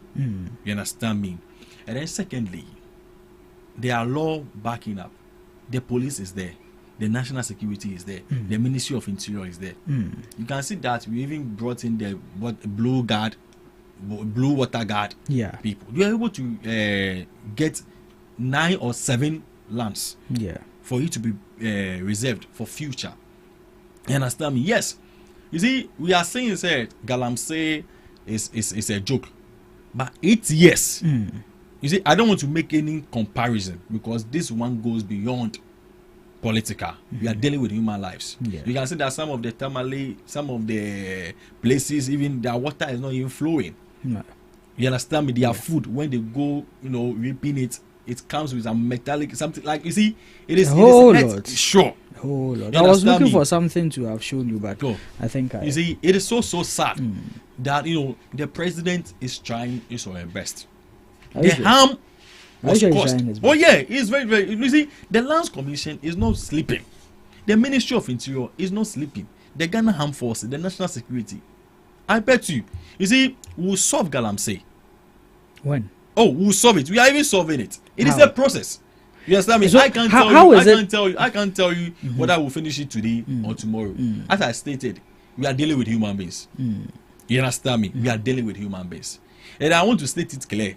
Whether you are MPP guru, NDC guru, we don't have any guru. We only have God. And you are still pressing that on this Galamsey issue, whilst the president is trying his best. Please, kindly put a stop. And I urge the IGP. You see, I always say that I don't know why they always arrest the people who go and do the Galamsey, and then we don't find the foundation of them. And that is the foundation of my particular question this morning. See, you see now we are talking about solving Galamsey being a process, but when we were in opposition, you didn't see it to be a process. The previous administration also said it was a process. You said no. If the president is willing, the then president is willing, Galamsey can be stopped in 2 weeks. All we need is a state of emergency, blah, blah. You come to power. Nothing of that sort is being done. When I come to power, I'll arrest the kingpins and grant amnesty to the young ones who are just doing it to feed themselves. We come to power, not a single kingpin have been arrested. So how then does the populace, the citizen, believe still that you are really going to solve this Galamsey? Sure. You see, as I said, transparency is the key. Tolerance is the key. Communication is the key. Okay. You understand me? Ghanaians were the people that gave we the NDC the power. You understand me? Yes. And I was so excited when our General Secretary, Honorable Fifi Kweti, was telling the NDC lawyers during their meeting that they've heard and they have some names who are cutting deals with some of the MPP people or those who are facing jail or whatever court. You see, I encourage him. You see, sometimes John Mama was the same person who said that Now it's time for action, not talking. You understand me? Yes. If you have it, post it, or let it pass through the right channel, because time is going. Yeah. With this Galamsey issue, wherever I go and they ask me, I get pissed. If you know that this and that, or these people are the people engaging this and that, it's not the boys that need to arrest them. It's the foundation. You understand me? I don't want to put political aside. The harm has already caused. Okay. You understand me? Yeah. The talking, the press briefing, or whatever. Yes, it is necessary. But when you post one, you know that no, this is coming from MPP. This is coming from the NDC. I sure say it will serve a warning for all of us. Okay. You understand me? Yes, so what I can say Yeah. is that the president has spoken about it. As we are saying, I'll continue to say it is a process. Yes, it is difficult. But you see, all is a mindset. You understand me? Yeah. All is a mindset. Okay. You get my point. Yeah, So I'm please, getting your excellency, wherever you are, the IG, the national security coordinators and co. The Galamsey is really hurting us. We are in power. We should show Ghanaians that we are working, and then things will come at the end. But I can't tell you that we'll finish it tomorrow or next week, because we are dealing with human beings. Okay. And I bet you that more water guards, security personnel will be recruited. You understand? Because so far they were able to recruit only 600 people. Okay. And look at how long and far this Galamsey is trending. The 600 people cannot solve this alone. Okay. You understand me? Yeah. So I think more people will be recruited, and as time goes on, we'll be able to solve it gradually. That's Okay. all. All right. Thank you. There. We are looking forward to, as time goes on, what the president will do. But Sure. I kindly reminder that 4 years is long but very short as well. Yes, please. And we are going to remind the NDC Sure. in the next 4 years whether they fulfilled the mandate we gave to them or not. So it's up to them. The ball is in their court. Sure. We All are ever ready. Okay. And we surely deliver. We surely accordingly. deliver, yeah. We are underway with the conversations on Ghana Talks Breakfast Show in the studios of Ghana Talks Radio. I know you're enjoying it, and I will entreat you to also contribute your own quota of knowledge and of suggestions, opinions, or whatsoever contribution you have to the conversations we are having. Now, Moses, let's get in. Let's get in there with the main topics for the day, and very soon the NPP's member will join us in the studio. We are looking forward to have Joseph Ajete join us very soon, very shortly. Now, Ghana Gas is seeking an increment in tariff, citing the reasons for this increment. Before Ghana Gas came with this, we saw the GRA came up with an increment in tariff, about 51%. Not so long ago, we saw ECG come up with about 225%. Now, Ghana Gas is also proposing a 91% increment. One of the burdens we've always complained as a people has been the burden of taxes. Yes. We've programmed ourselves as a country to always seek refuge through taxes or loans. How far has it gotten us? You see, okay. Oh, you can finish. All right. You see. As an institution, and I'm saying this based on the reasons why they are calling for these increments, that they want to expand whatever, they want to do this and want to do that. How should that come with a tariff increment on the consumer? Whilst we are already, all these things, we are paying. We are paying. So all you need to do is to make sure the revenue you are gaining from what? Exactly. Sure. How fair is this? How is the NDC just in 9 months trying to? Okay, it is a nice question. There are taxes comes with a duty. Yeah. And I think these questions were also asked yesterday. And His Excellency expatiated saying, now yes, I can tell you, say, I'm come to add, or I'm suggesting that we add a tariff of this percentage on this handkerchief. Yes, it will come, but I can't endorse it. A committee will be seated and will also be formed, and then we'll get a chairman to chair this committee to ask the reason why you are calling for 91% or the percentage that you want. We will not get up and say. It doesn't mean that when you come out and come and tell us we need 95 or whatever percentage, then no, we just go. No. It is a process. We'll go and ask, make inquiries. Why? How much is left? How much was there when you came? You see, all these inquiries, before this can also be taken to Parliament. Okay. So if your reasons are vivid enough, you remember, is it 3 months or 4 months ago when Energy Minister was trying to impose that we should add 1 cedi to our petroleum when he came to Parliament, he had a press meeting to tell us, you understand me? The reason was that the dollar came down. And at least if you are even adding 1 cedi to it, you never feel it. You understand me? Even 8 years, it was even increasing. You were complaining, but you were paying. How was the low schedule then? You understand me? So I would sit here and tell you that it doesn't mean that the percentage that they need can be endorsed. Okay. It will be endorsed if they give vivid reasons. Okay. And after the committee has been set to tell us the main reason why, how much is going here, how much is going there, why, and this and that, and looking at the economy. You see, Dr. Mani Mahama is a listening governor. You understand me? He's a listening president. You don't just come and tell us that you want to add e-levy, you want to add emission taxes without even giving us the reason why. Up to now, you cannot even give us the accountability of it. And you see, this will go to Attorney General. Because someone will tell you, I'm paying taxes, but I'm not seeing it. You understand me? Yeah. This is an old duty. That's what I'm telling you. The past government must be held accountability, not about press conference or whatever. Let the people come and face the law. Let Ghanaians know that so and so are facing the law. That is transparency. But you have the power now. You're not Yes, doing that. so that's what I'm telling them.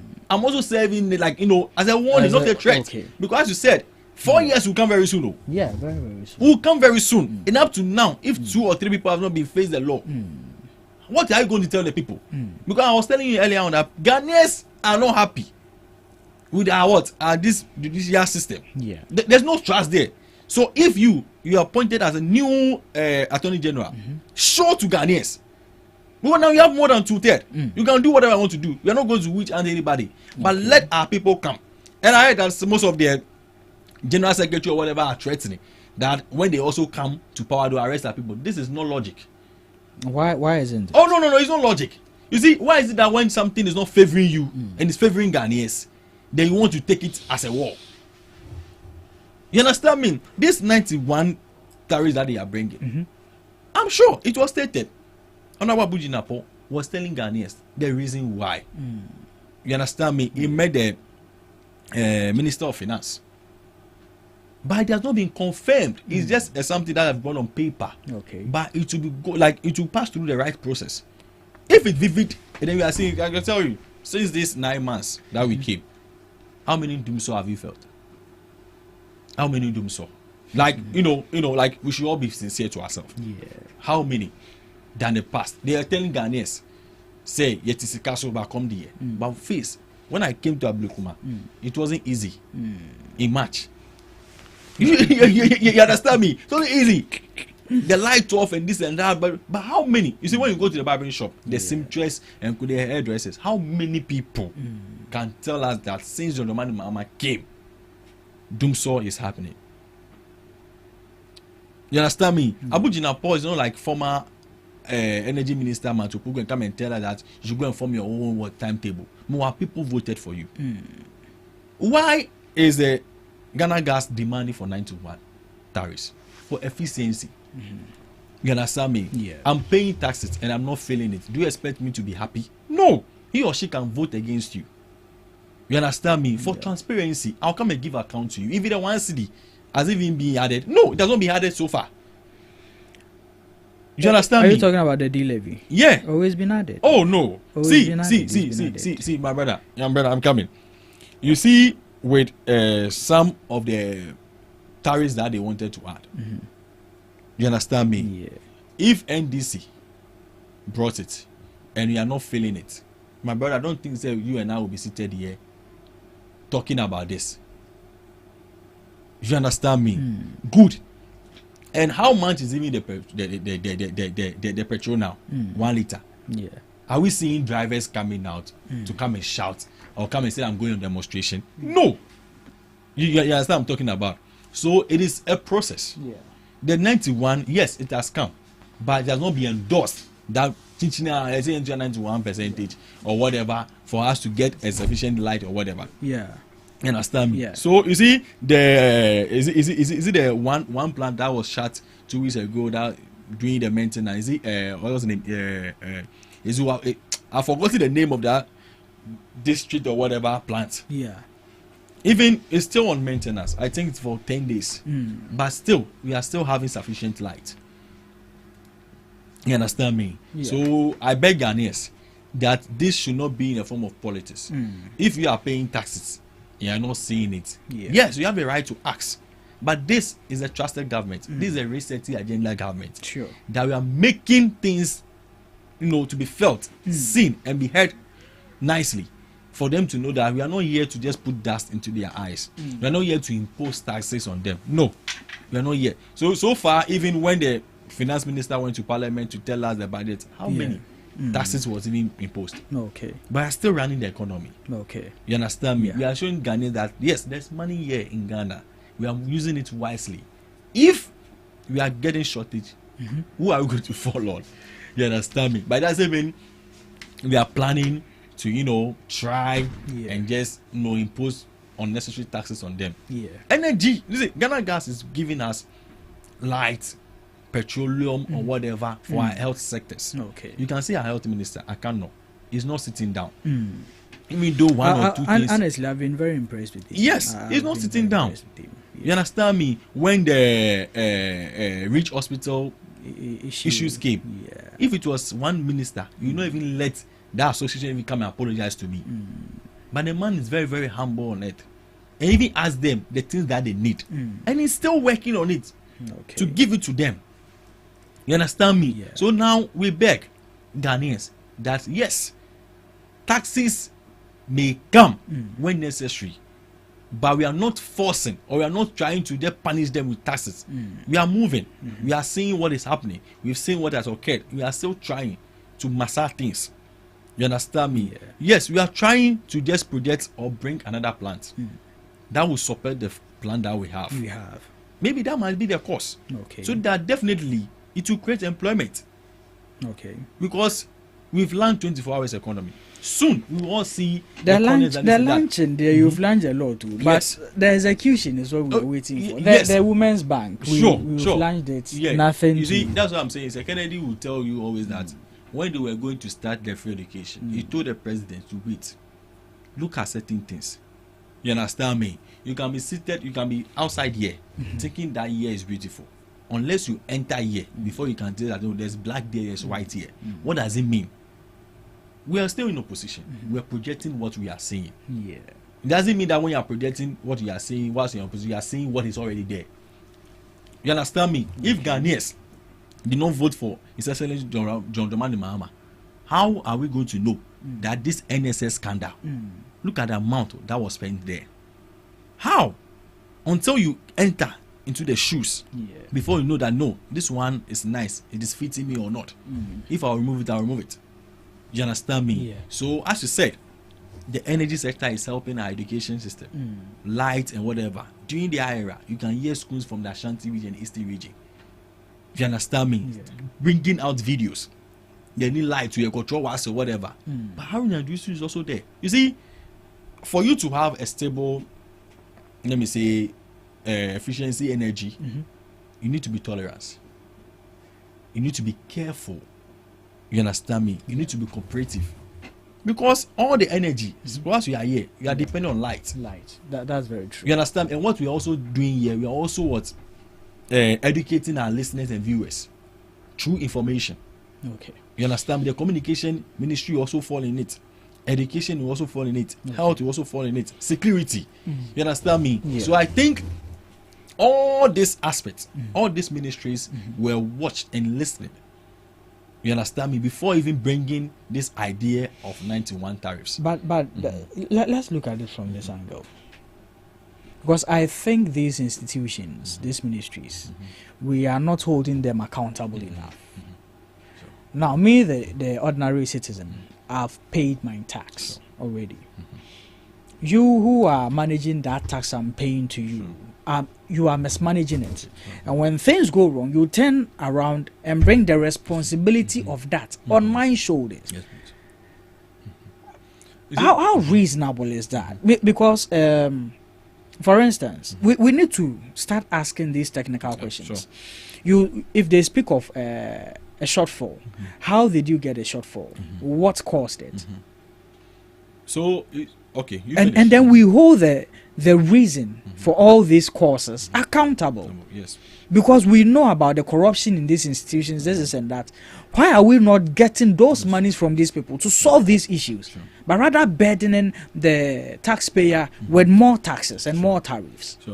So you see, as I said, it is the law that must be able to work. And all these questions are brilliant questions and effective questions that was asked yesterday.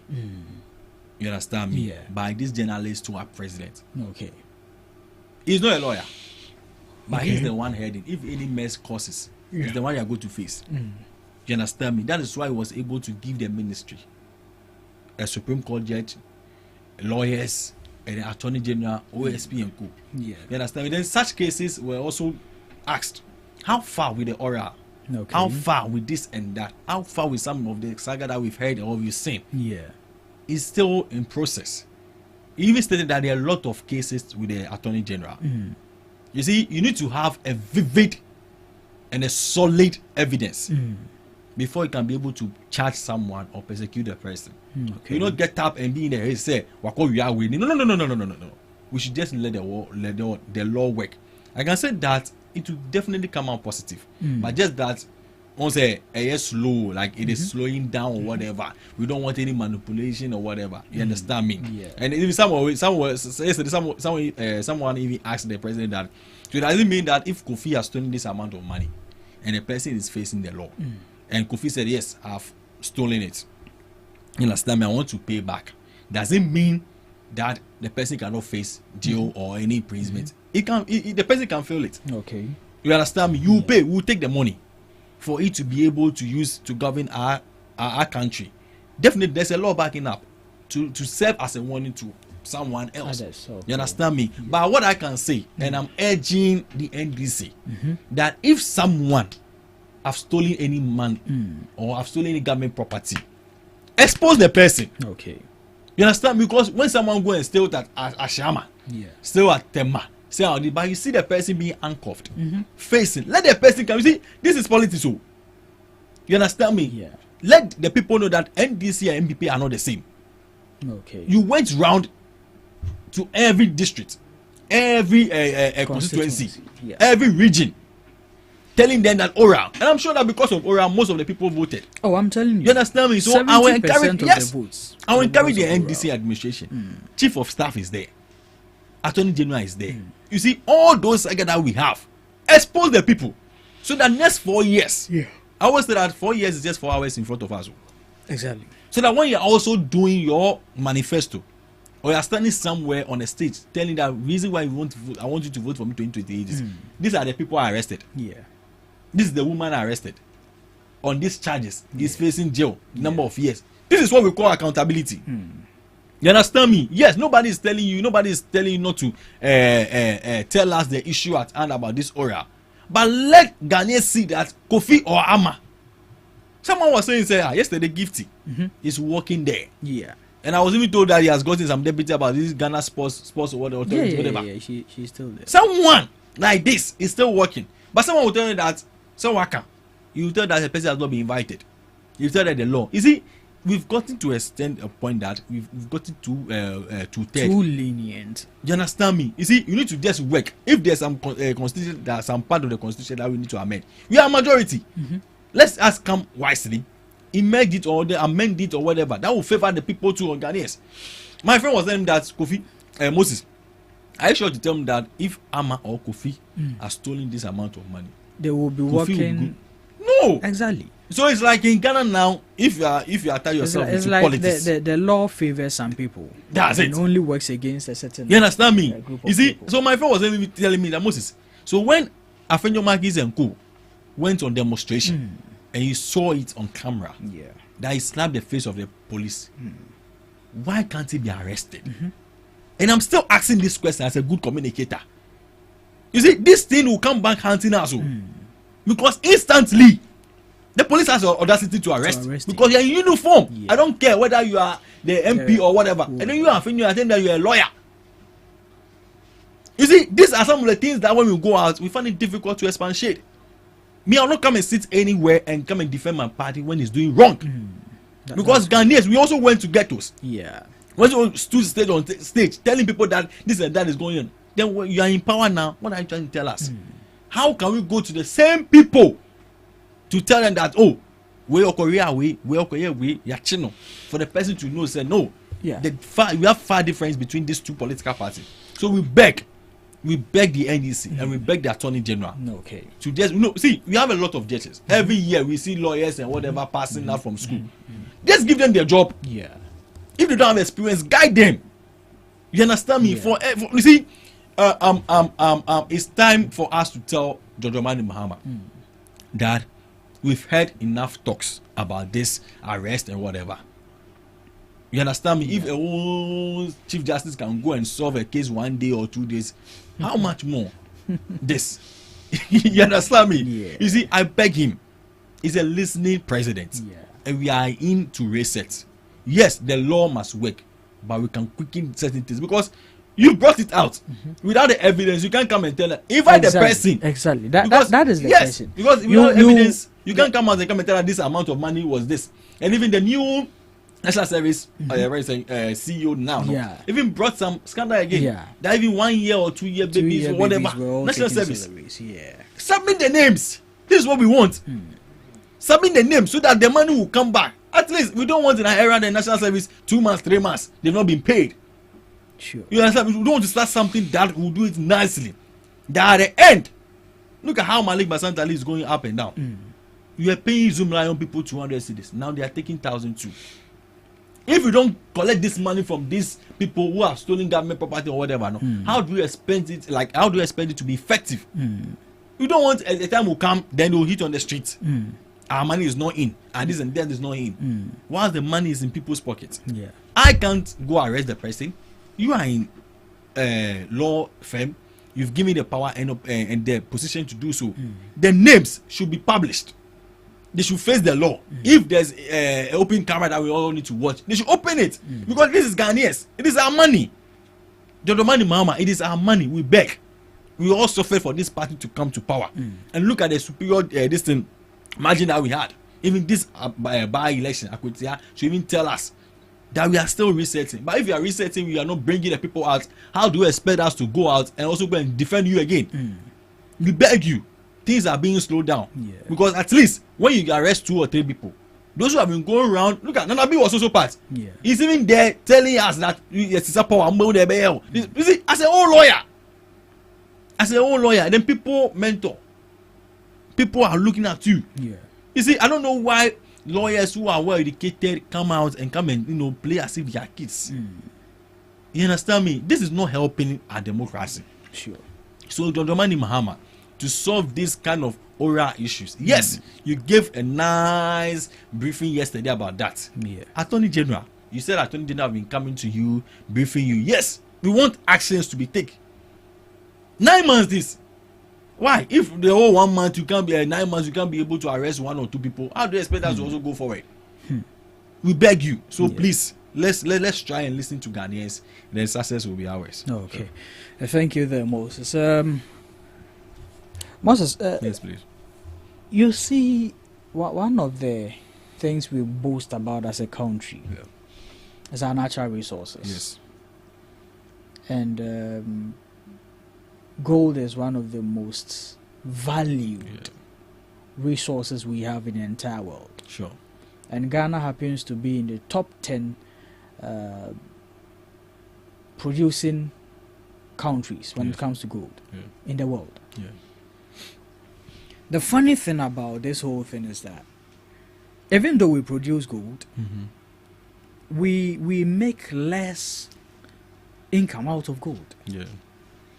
And that is all because we can't refine gold ourselves here. So we always need to take it outside. Right. They refine it and give us some peanuts out of the refined ornaments. But a few days ago, we had the Ghana Gold Board, the newly established gold institution, who is taking the administration of gold and its transactions whatsoever. That from October 1st, Ghana is going to begin their own gold refinery. Yes, please. How far do you think this will go for us as a country? Yes. Thank you very much for such a question. And I want to say good morning and kudos to my boss too in communication. Mr. Sami Jemfi, for governing this gold board administration very, very well. And it's a plus to him. I'll not rate him if someone asks me that from 0 to 10. I'll not give him 10% because you're not done. But I can give him 7.5 because we are still working with Ghanaians, and then Ghanaians are the people going to judge us at the end. You see, with the gold board issue, I'm so excited that gold board came, and Sami Jemfi is the one heading it. You understand me? Because in the past, he was able to bring some scandal and coup. So if today you are the CEO, they are not learning from the past. They don't think what we can do tomorrow. Okay. What is gold board doing? Gold board is not solely just going to force anything bad. Gold board is for purchasing of gold and selling it. You understand me? First, you can go and dig your own without even some licenses. Okay. You understand me? But when Sami Jemfi came, he brought some. This is the same issue about the law. You understand? I think that these cases will be dealt with. I believe John Domani Mahama. Just that's delayed. Some went in mining without any legal right, without a process, and spoiling these are natural resources. That is killing us in our health sector, in our education sector, in this water flow, whatever. It is so bad. But now, Sami Jemfi, under the President of the Republic of Ghana, John Dramani Mahama, His Excellency, has brought so many initiatives that now gold board is in. Will try and give you the necessary license. We'll look at the quality of the person who is going to what? Going for this mining. Let us try, sit down, and we see the license I'll give you. After the license, we'll get to the place that you want to. And then we'll guide you with the things. Don't go far. Be just in your what? In your Ave, and do what they are supposed to do. After that, bring the gold. We'll weigh it and check it. After checking it, we'll just what? See the amount of money. We bargain, and then we what? We give you the amount of money. We are not going to allow you to go and sell it. Because foreigners will come and give us money, and the profit will be sent to the SM. Now I will sell it. Whatever profit that I will get from that gold, let me also invest it in here. Where am I going to invest it? Into our road, into our health sectors, education, giving scholarship to the needful, but brilliant. You understand me? This is what we call leadership. We're not going to smuggle gold and whatever. And if I'll go straight to the gold issues, you see, it's going to promote a lot of value in our country. When we refine it. Yes. You understand me? We are going to regulate it. We are going to use the law to back it up. So that at least when you be giving a site, you know that this is my jurisdiction. I can't go beyond this and that to cause mess on someone's property or whatever. That will affect us as Ghanaians. You understand me? All these things brought about this blue guard issues. Recruiting over 600 people to go and work in our forestry. Yeah. You understand me? Yeah. So I encourage Sami Jefi and I give him kudos to that. And then, secondly, for the exports, we'll be able to export over 66.7 tons just in this January to August. It is a plus to us. When the profits come, you see, as I said, I will not be coming here every day to sit down and telling that Gold Boy is also investing into our health sector. No, I know how many hospitals have we built? How many maintenance are you doing? Schools under trees. Yeah. You understand me? You understand me? So you see, so this thing will be effective when we see it. Okay. And I believe that since we are seeing positivity in this gold board, things will be felt. Okay. For Ghanaians to see. So that next time when I'm coming, through gold board, we're able to build 5 schools in Amasama. Okay. It is here and there. Okay. Teachers are being employed. Yeah. Light is being efficient there. Yeah. This is what we call a listening government. Okay. You understand me? So I think that when we are say our own Ghanaian people, that we know that we have skills and learners in this country. Yeah. We that maybe we don't see. You understand me? But I don't think Sami Jefi is doing everything political. No, he's going beyond political. Ghanaians first. Okay. You understand me? Sure. I don't see any loss that so far since Gold Bank came. We've gotten any loss. Yes. I don't know. Okay. If there is, I'm ever ready to listen and to hear. I heard someone say the money he gave to Agrada. No. You see, those ones are propaganda. You see that we all know our people. Okay. You understand me? But this thing makes political very nice. Okay. But we should look at our system first. Okay. There's money in Gold Board. Okay. You understand me? All right. We will not come and let the foreigners come and no, we will sell it. It's an administration on its own. Okay. Purposely for gold and our land resources. Okay. You understand me? All right. When the law is there, is governing you. You know said I know. When I go and do this mess, somebody will come attack me. And I'm sure that the man is very, very careful because there can be a change of power anytime. If you don't look at things very well, you'll be found wanting. Okay. So we don't want things to be found wanting. Then later on, people will go and stand at the Yoko office, this and that. Sami Jefi will surely deliver. You see, that's once a while he will come inside and come and tell us what is happening. You understand me? So these are the things that we need to need. Okay. The regulatory reforms, to help in health sector, as I said, Ghana Gold Village infrastructure at the Kotoka Airport. You understand me? So these are some of the innovative things. Yeah. In conclusion, if I come and sit here from 8 to 8, whatever, and I don't bring evidence, it's a shame. Okay. And I don't think that Sami Jefi will put Ghana into shape as a CEO and will surely deliver accordingly. Okay. Thank you very much, Moses. Yeah, we are fortunate to have Joseph join us in the studios. Joe, welcome. Thank you very much. I like your outfit. Thank you. It speaks of money. Yeah, today I'll take money from Joe. You cry, you promise me, you and your father. Yes, Hey, we'll deliver. We'll come and see you. But Joe, yeah, you are welcome once again. It's been a while that we met. Yeah, very true. Sure. How has it been? Abayan Papa, are you feeling Abayan Papa? Oh, I'm not feeling it. You're not feeling Abayan Yes, Papa? I'm not feeling it at all. Not a bit. Hey, but looking at what you are wearing, you're not feeling Abayan Papa. No. Abayan Papa, but Nansu. We are not seeing what we expected from them. You understand? Okay. They see Abayan Papa, but at least there should be a whole lot of changes in terms of how things are going on in the country. Look at how chaos here and there in the country is very bad. Insecurity is very, very, very bad. And then once you start experiencing insecurity in the country, the probability or the rate at which war can easily happen is high. It's high, okay. Because today we see people holding guns here and there, moving up and down in the communities, just like that. And then these people are all over the country, and then yet I'm not seeing the police, the national security, the military, or even any of the security agencies descending on these people to make sure they put a stop or a halt to it. Oh, but they've picked up Abronye. Is Abronye holding gun? We are talking about. I'm talking about chaos in the country. Even, but rather chasing people who are saying the things You see, even Moses. what? No. When I came in, Moses was talking. I was quiet. Moses, even what Abrone even did was even more than war. Moses, You understand me? one thing that let me make one thing clear. If Joe speaks and you interject, and you speak and he interjects, I won't stop him. No problem. Sure. I'm sorry for that. Okay. Sure. So, like I was saying, we are in this country. We've seen a whole lot of threats. The constituency secretary of the NDC.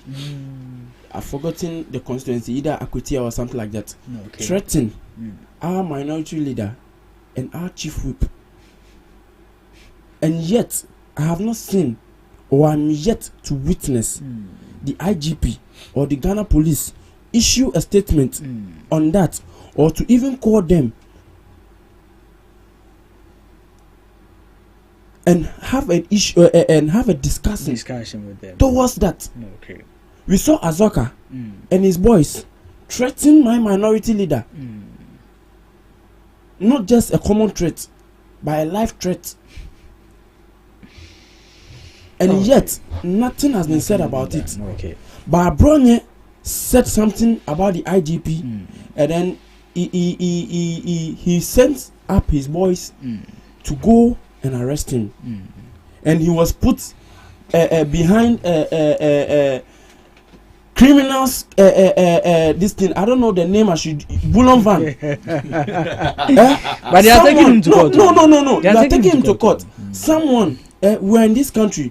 When a fellow service personnel killed his fellow friend, you arrested him and then see the car he was put in. Someone who has killed someone, wa medal biu. Any obi a waka asemboni, some class asemboni, obi a waka asema no cre. Watch na dream. Because our constitution says what? Freedom of what? Speech. When your rallies are buying, you know, freedom also comes with justice, right? Yes. So now we all know in the constitution that when someone says anything that you feel like the person has tarnished your media or has said something which is not right, true, you have every right to sue the person for defamation. So what is preventing the IGP on doing that? Okay. But yes, send people to go and arrest Abronye. At the same time, you saw police people jumping wall as criminals into Moses Abo's house with guns. Are we safe in this country? Is the IGP seeing all these things? Is President Mahama seeing all these things? But yet he's quiet on all those on all these issues. Okay. And then we are saying Aban Papa. Aban Papa for the way. Well, one of the reasons why. Let me give you what the NDC says is one of the reasons why they call it Aban Papa is that from next month, Ghana will begin refining our own gold, and we all know the value of gold and the profits we make from gold as a country. It is one of our most profitable economic backbones. But we've over the past years gained very less from the royalties of gold because we can't refine it here. So we send it outside, they refine it and give us some peanuts out of it. So now that we are about to refine it our own selves, how far do you think that could also go for us as a country? Now, before I come to this issue, sorry I didn't greet my fellow viewers and listeners out there. Sure. Good morning to them all, and then greetings to my boss Valentino Nino Notti and Titus Glover, the incoming national organizer for the NPP, and Honorable Chris Lloyd, the deputy national organizer of the NPP, incoming national youth organizer, and then Greater Accra Mandela. And also good morning to my fellow constituents, the Tukuku constituency. Okay. To them all. Now, when it comes to this gold board, now we are in this country under President Mahama. We saw the things he did under his administration in terms of our gold. We saw how he managed our gold system in the country. Now, could you believe Mahama awarded gold contract to his brother before he left office? huge sum of goods to his brother. Yes. To Ibrahim. Yes. Ibrahim Before he left office. Yes. Hey, show us proof. I should show you proof. Yeah, sure. I will give you proof. Don't worry. No. Show us proof. I will give you proof. Joe, I will give you proof. Because gold. Joe. Gold. Once. Didn't he awarded contract? You said gold. Gold contract. My brother. Gold. My brother. When? Joe, when? What document shows? Oh, my brother. Don't come and sit here and be telling lies. Oh, master, I'm not telling lies. I'm coming. I'll give it to you. I'll Then all this one and Abi will be sleeping about this. I'm I feel your man kids will be sleeping about this. Let me ask Joe this. Oh, my brother, gold. Joe. Yes. Ibrahim Mahama. You are sure that he was awarded a gold contract by his brother, the president, then like before seriously? he left power? Yeah, I'm coming. You see, before you come and sit here and come and talk about this. Oh no, I have it. I have it. You see, I have it. So I'm coming. I'll came here. I was having my documents here. So the same way, I'm also having it here. You understand me? You're not going to tell. Listen, you see now, my brother. Okay. Oh, he's found it. So let's listen to him. I'm just surprised. You see. So you understand me? So you see. So like I'm saying. No. You see, under the NDC government, we saw the things. Before you proceed, yeah, I want him to apologize to John Mahama. I think I apologize. Sure. Okay, so I respect you for that. Yes, and I also apologize on the platform for the miscommunication. Yeah. Now, under President Mahama, we saw how he handled our gold issues in this country. We saw how here and there, mining up and down, like everything was under President Mahama. Yes. Okay. We saw how Galamsey was moving in the country here and there. His own people, the NDC. We saw some of their national, constituency chairmen, and some of their national executives involved in Galamsey. All this gold mining and the rest. Yeah. But yet he did not even say a word to it. And then he's coming to say what? So you don't think the refinery of gold here is anything of No. Listen. Something that we have in your country. Listen to me. Okay, he says he's arriving now. You see, under the MPP government, yeah, that was when we initiated the oil for gold policy in this country. We're able to give that today. We've benefited out of this oil for good policy. What were some of the benefits? Tell us. Mention three. These are four prices. Oh, like seriously? No, it has helped sustain our fuel. We've been able to get fuel out of this oil for good distance. How much? How much was fuel? How much was fuel? Then yes. Today, how much? 14 cedis. Okay, Joe. Let me ask you this: the oil for gold. When was it started? It was, I think, 2021 or something like that. 2021. Yeah, but 2023. Yes, I mean, just 2 years back. Yeah. And is it still in? Yes. Oil for gold. Is it still going on? Yes. Even Sami Jefi also, one of their communicators, came to applaud the NPP suspended oil for gold before you left power. No, they left. Oh, Joe. That is why we are bringing or initiating the gold board. Oil for gold is no more. That's our money in Ghana. Oh, Joe. You understand me? Oil for gold then cost you here. Oh, but me see.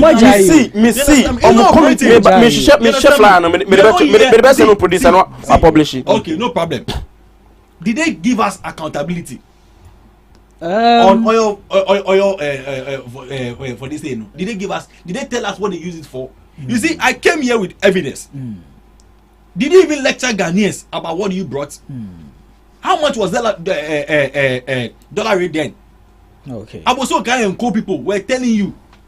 You understand me? When you were going around giving people bad information about Dr. Mahama, about the free SHS, about cancelling teachers training allowances and co, we were there engaging people. Ghanaians were calling you this economic messiah, telling you that come and have engagement with us. Don't go and follow this and that. That's why Kennedy said that he give these guys showdown. You understand me? You see, some of the things that is happening in the MPP, I don't understand. You understand me? Maybe bring Joe, us evidence. can Give us evidence. Is he? You understand me? Sami Devi told you that gold board. You understand me? When I come, I'll do this and that. He said that's going to come in the form of a village. You understand me? So that the villages that we are going to get the gold from will create employment for them. Okay. You understand me? Just 9 months. Sami Devi is telling us what is you doing. But he also came there last week when was having we're in this country the meeting when our inflation rate shoots up to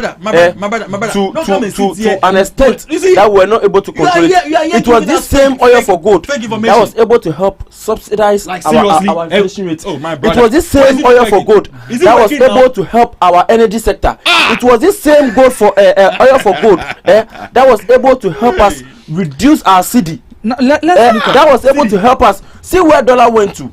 It was this oil for gold that helped reduce our help sustain our CD.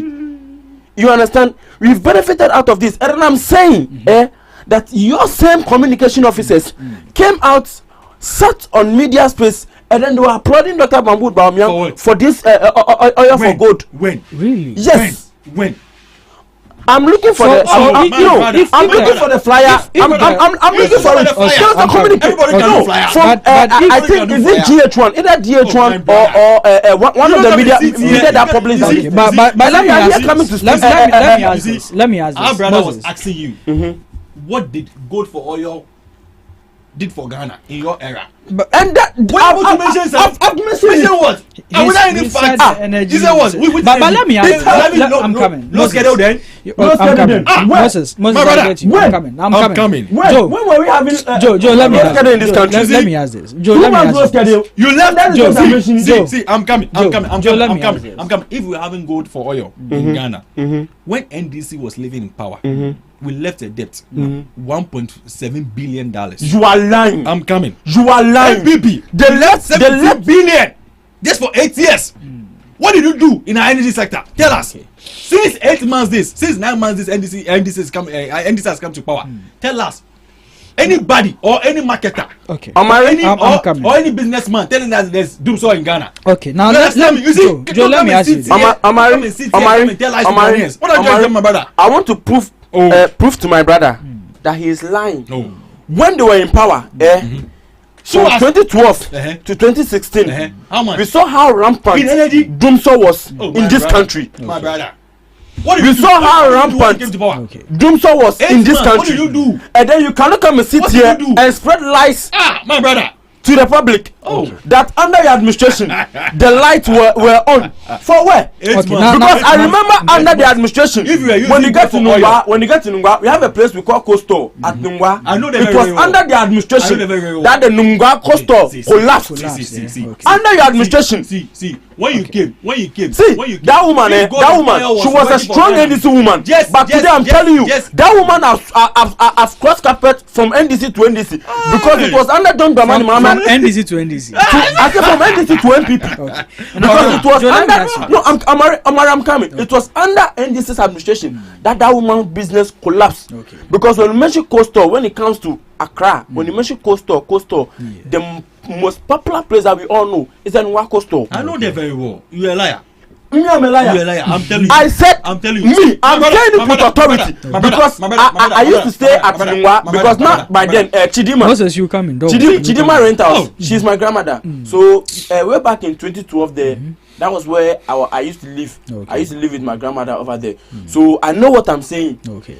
That was a very busy place. There is no single day you go there, you will not see trucks and a whole lot of cars parked there doing businesses. And then after this doomsday crisis started, this woman business collapsed automatically. Today when you see her, when they tell you this woman has been a billionaire before, you will never believe. And then you are sitting here coming. I said a billionaire. Hey, and then she really had money. She was fucking loaded. Wow. Now let me ask you this, Joe. And then you are coming to sit here when you were leaving power. No, I'm coming. When you were leaving power, you left a debt of 2.4 million What? In energy sector. Okay. I'm giving you check. I'm coming. So they left 2.4 now, million, right? I'm coming. Million, right? President Akufo-Addo 2017 Sona stated that Mahama left behind 2.4 billion in the energy sector debt. And then you are here coming to say and how much did they leave in Esla? How much did they leave? Yeah. We left 3 billion. No, I'm talking about the NDC. The NDC. When they left the 2.4, they also left money in Esla, the energy sector levy. What did they do with Tesla? How much did they leave? You see? For that one, you don't yes, know. for that one I don't know. So I don't want to say anything about that one. Then. And secondly, if they left 2.4 billion, how much did you leave? In 8 years. In 8 years. Yeah. In 8 years, I said 3 billion. The debt. Yes. In the energy sector. You see. I'm coming. I said 6. Is it 60 or something? 60 billion or something? 60. Yes. 60. Now. No. Amari. See. Because you mentioning the single figure. I'm coming. You see that? You see, Ghanaians. I'm sure. You see, the comment I'm receiving here is even funny. You understand me? You should not come and sit here. Amari, I'm forwarding this to your this one so that he as a good citizen of this country, you come and sit down here and tell us that Sami Jenfi, the gold initiative that has come to bring for us to have our own gold and refine it here is a sin. My brother, see, you understand me, my brother. Since gold came, it was under the NPP government that we initiated, that we facilitated the establishment of the local refinery through partnership. What did you do for us with our gold? No, you are telling me what you did.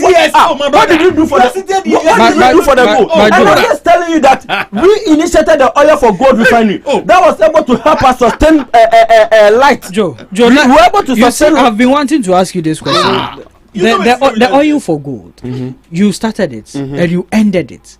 If it was that good, why did you end it before leaving power? Omari. Yes, sir. And I just told you the benefits. Yeah, I understand. But if we, as to say, gained all these benefits from such an initiative, why should the initiative be suspended? For that one, I have not done much research about that to know why it was suspended or not. That's fair. That's fair. Sure. So for that one, there. Okay. You understand? So they should not come and tell us that they are coming to the refinery that you are talking about. It was under the NPP government that we facilitated that initiative. That we partner with some private agencies so that they come around. So it was your party. Yes. So your party then said it was something good, so let's do it. But now that the NDC is coming to execute it, you are saying it's nothing that we should be. No, I'm not. You see, the reason why I'm saying that is that we've witnessed the Mahama administration before. And then voted for us again. Oh, come on. See, you spread lies into the eyes of Ghanaians, into the ears of Ghanaians, and then Ghanaians felt like said Nyamu can padia and maybe before Nyadi.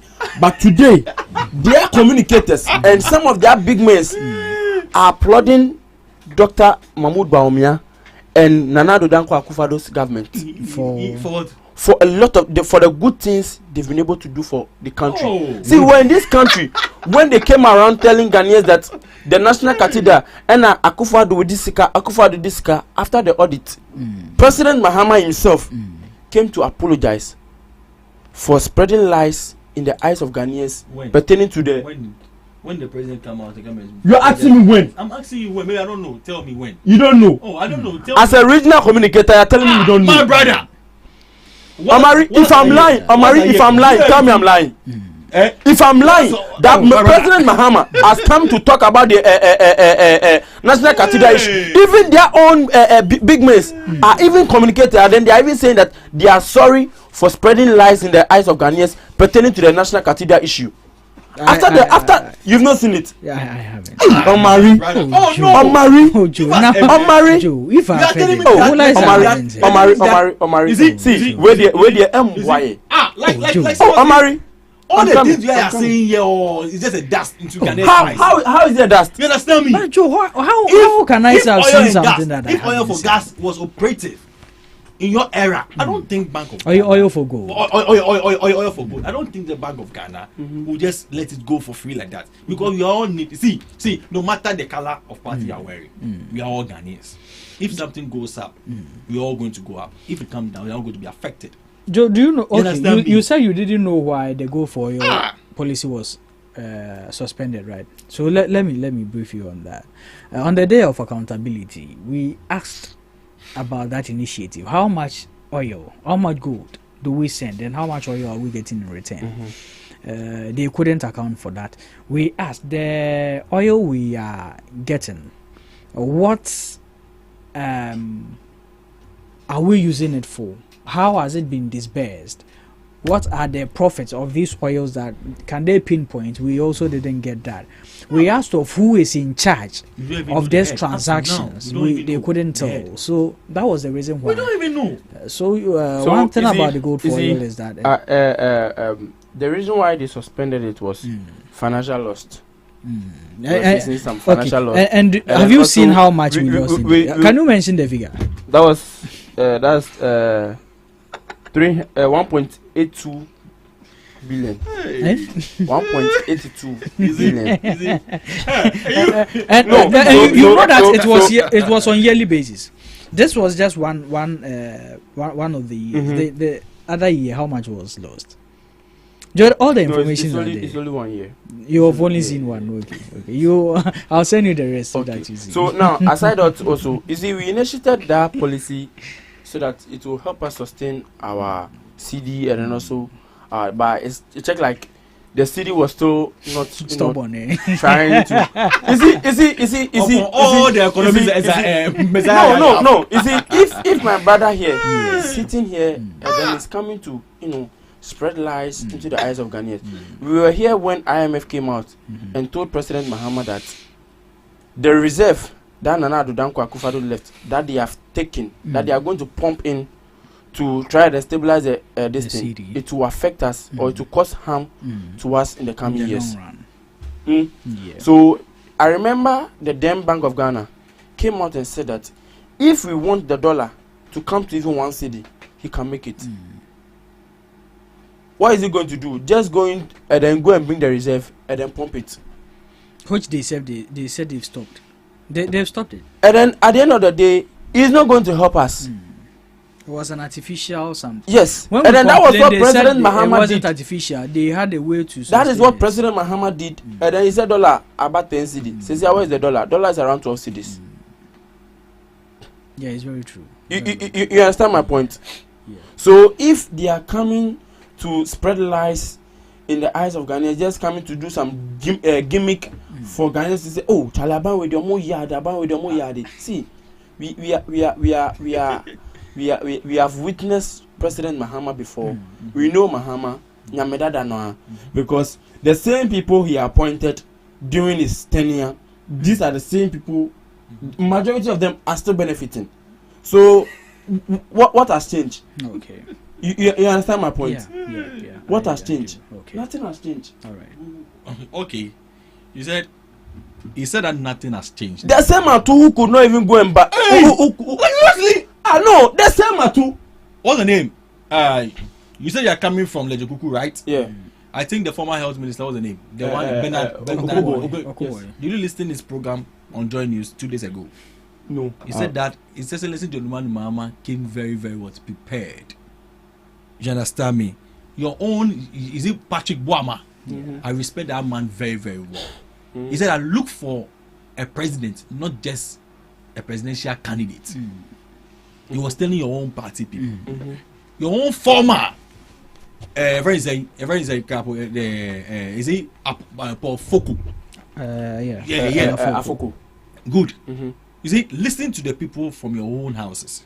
That has been with you before. And you understand me? Yeah. Respectively, if you don't even regard them, they've been with you before. They are saying what is occurring. You understand me? Yeah. You need to. You see, I always tell them that Ghanaians voted because of one. Yeah.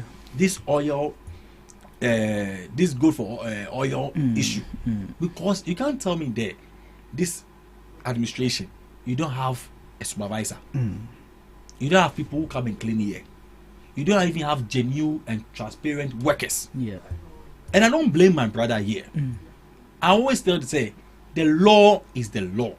Money that was spent on over this, and then now by the grace of God, CEO Sami Jefi, I always bless the young man. You understand me? The man is thinking ahead. Okay. You see, when you are having administration, you need to know how to plan. Yeah. You need to know how to organize, direct, and control. This is fully marketing and business management. You understand me? Yeah. You saw the future of our two forces, and you try to use Jackpa to lie him or whatever. You see how massive the man is working. Okay.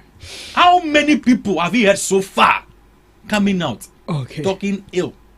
All right, Moses. You understand me? This same gold for oil or whatever. Moses, can you wrap it up for me? Our time is almost no up, problem. You see, I want Ghanaians need to know speak on that something MPP is not ready for power. Okay. We will always come on air, sell our products, teach Ghanaians. Okay. We will let Ghanaians also teach us. Okay. Through their voting. All right. You understand me? Thank you. Then we hope that MPP will surely learn. Okay. Joe. Yeah. I think I'll spare you just 5 minutes to speak on the issue of the increment in tariffs by Ghana Gas, 91% increment. And before that, we saw ECG also come the day before that they are increasing their tariffs to 225%. Before ECG also came, GRA has also come to announce a 51% increment in their tariffs. What looking at the basis with which they are calling for this increment in tariffs, do you think is validated? Why are these institutions not going after the people who caused this mess, but rather burdening the Ghanaian people with more taxes? Sure. Just 5 minutes and then you wrap it is up. he the NDC is a government or it's a party full of lies. Okay. They are good at lying, and then they know how to make red look like blue in the eyes of people. You see, under President Mahama, way back, we saw how our energy sector was, and then how Dumso and the whole lot was under his tenure as the president through this Ghana Gas.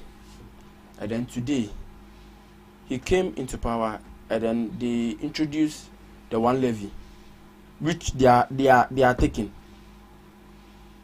So what has happened to our one Ghana levy that we are paying? What has also happened to what's the name?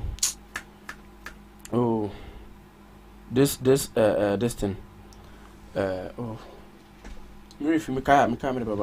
What has happened to all these initiatives that you brought in, and then the initiatives or the things that the former President Nana Addo Dankwa Akufo-Addo did to stabilize our energy sector? And today, but Joe, what exactly did Akufo-Addo do to stabilize the energy sector? Do you know that the NDC built a Tuabo gas before leaving power? Correct. That was what solved Dumso in 2016. The Tuabo gas solved Dumso. In the 8 years that the NDC came, NPP came, you didn't add a single megawatt to our energy sector. Amara, are you sure? So what? Hey, Joe, my brother. Are you really asking My brother. this question? My brother. Because I remember the NPP government expanded the Tuabo gas. We expanded it. So if you are telling me this, then Omari, what? Joe, NPP expanded it to yes. To how much capacity? I don't know the capacity though, but I know we expanded it. My brother. Oh no, Amari, you can search. You can search. No problem. My brother, you are using a talk, phone. you talk, No, you my talk, brother, you are you using a talk, phone. you Just talk. check. You talk. Okay. Just check. All right. I'll read about it. Sure. Inform You see, and then they are telling us that they want to increase, or they've increased it to, is it 91? They want an increment tariff of 91%. See, already, how Ghanaians are suffering. And then you are imposing a whole lot of pressure on them. You told us that in your government, no taxes. What has happened? You understand? He said you are not going to depend on Ghanaians. You are not going to impose a whole lot of pressure or taxes on Ghanaians. So what has happened?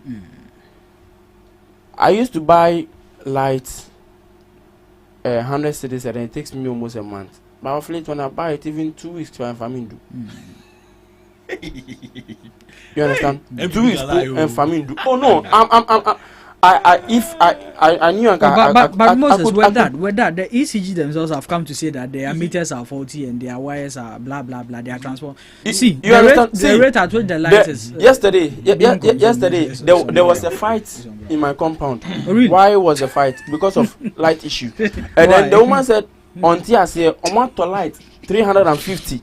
There are about 3 people using the light. Oma to light 350. Month new every year na light neso." So I'm on a timeline.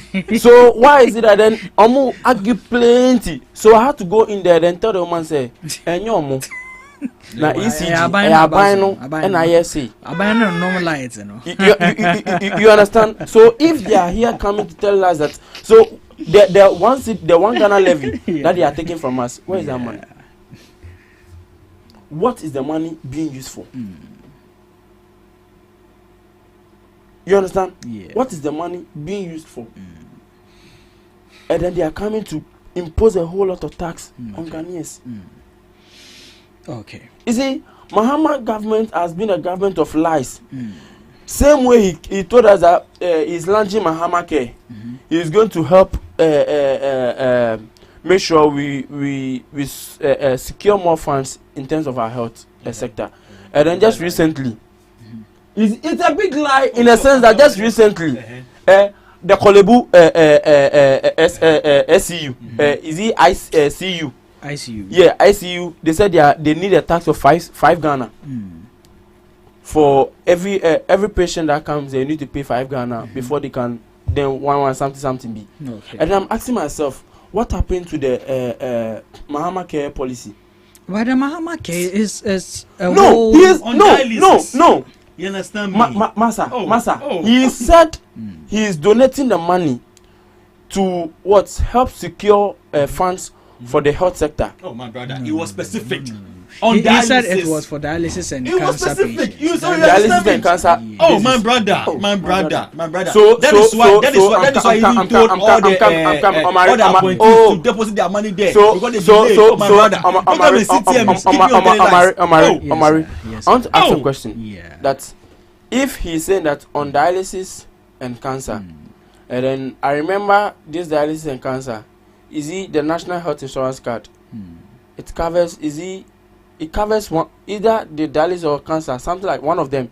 It covers, the standard is that it covers that, right? Health insurance. Yes. Well, that is what Baumia said. Yes. But it never did. It never what? It Didn't. Joe. Omari. Joe. So Omari, watch of Dr. Bernardo Koboy. Or a boy that was facing, is it kidney cancer or something like that? And then it was true that. And I remember the mother came out and then came to thank Dr. Mahmoud Baumia for that. My brother. Through the health card, the National Health Insurance Card. It has been able to cover. The reason why the woman came, no, Dr. Baumia sponsored. You are lying. You understand me? You are lying. You are lying. Aside the sponsorship. Oh my brother. Aside the sponsorship. My brother. He said that the woman said that Dr. Mahmoud Baumia Esan Ghana card now. Ghana card. National Insurance card now. Omode abana cover kidney cancer. Ema kwalano odanase. Pana nyamenhia no. Rosre Ghana for nya say omutu abama Dr. Mahmoud Baumia. These were the words. These were the exact words the woman said. Okay, Joe, you see, I get these were the exact words the woman said. If I'm lying, Omari prove to me that I'm lying. He doesn't have any evidence. No, you just said the woman came out to say because Dr. Mahmoud Baumia. I'm telling you that these were the words the woman said. Just give me a minute, okay? Oh no, I'll give you a minute to wrap it up. Sure. So, Joe, our time is up. But use the next 2 minutes to, But Omari, see, no, it's like should I say President Mahama, in one way or the other, what top media houses now what top media space now. In a sense, there have been a whole lot of issues to say the way Mahama Ekotro pertaining to our road construction, the Sawam Highway Road, that he said NPP has claimed all the monies, and then yet the road is still not yet in completion. Did you finish it? We never finished because the So money, why? the monies that were allocated was not up to. Oh my brother, did you even do further audits? Did you do? But I'm coming. When after he made that speech, some few hours later, then Honorable Asenso Boachi, the then Minister for Roads and Highway, came out and published every single document pertaining to the road construction, and then the monies that they received 200 million. But how much was? They requested for 300 million to get the road construction they done. Received 200. Yes. They paid 195. So where's the remaining 5 million? Omari, I see me pass it. Maybe I saw document. But I'm telling you, I also read the document. After all, we realized that 200 was being released to them, but 195 was given to the contractors. So where is the lie? Omari. Okay, Joe. Omari, everything was stated there. Omari. Okay, I'm coming. Omari, fact check. I'm coming. You said no. Oh, relax. Joe, Relax. Oh, Omari, I'm just wrapping up with this one. I'm just wrapping. Your last words. Omari, won't you greet the oil? Omari, I'll greet them. Omari, the oil for good. The oil for good that you said the NPP government suspended. Fact check. It was never the NPP government that suspended that policy. It was the NDC that suspended that policy in March 15, 2025. Okay. It was the NDC that suspended the Ekufado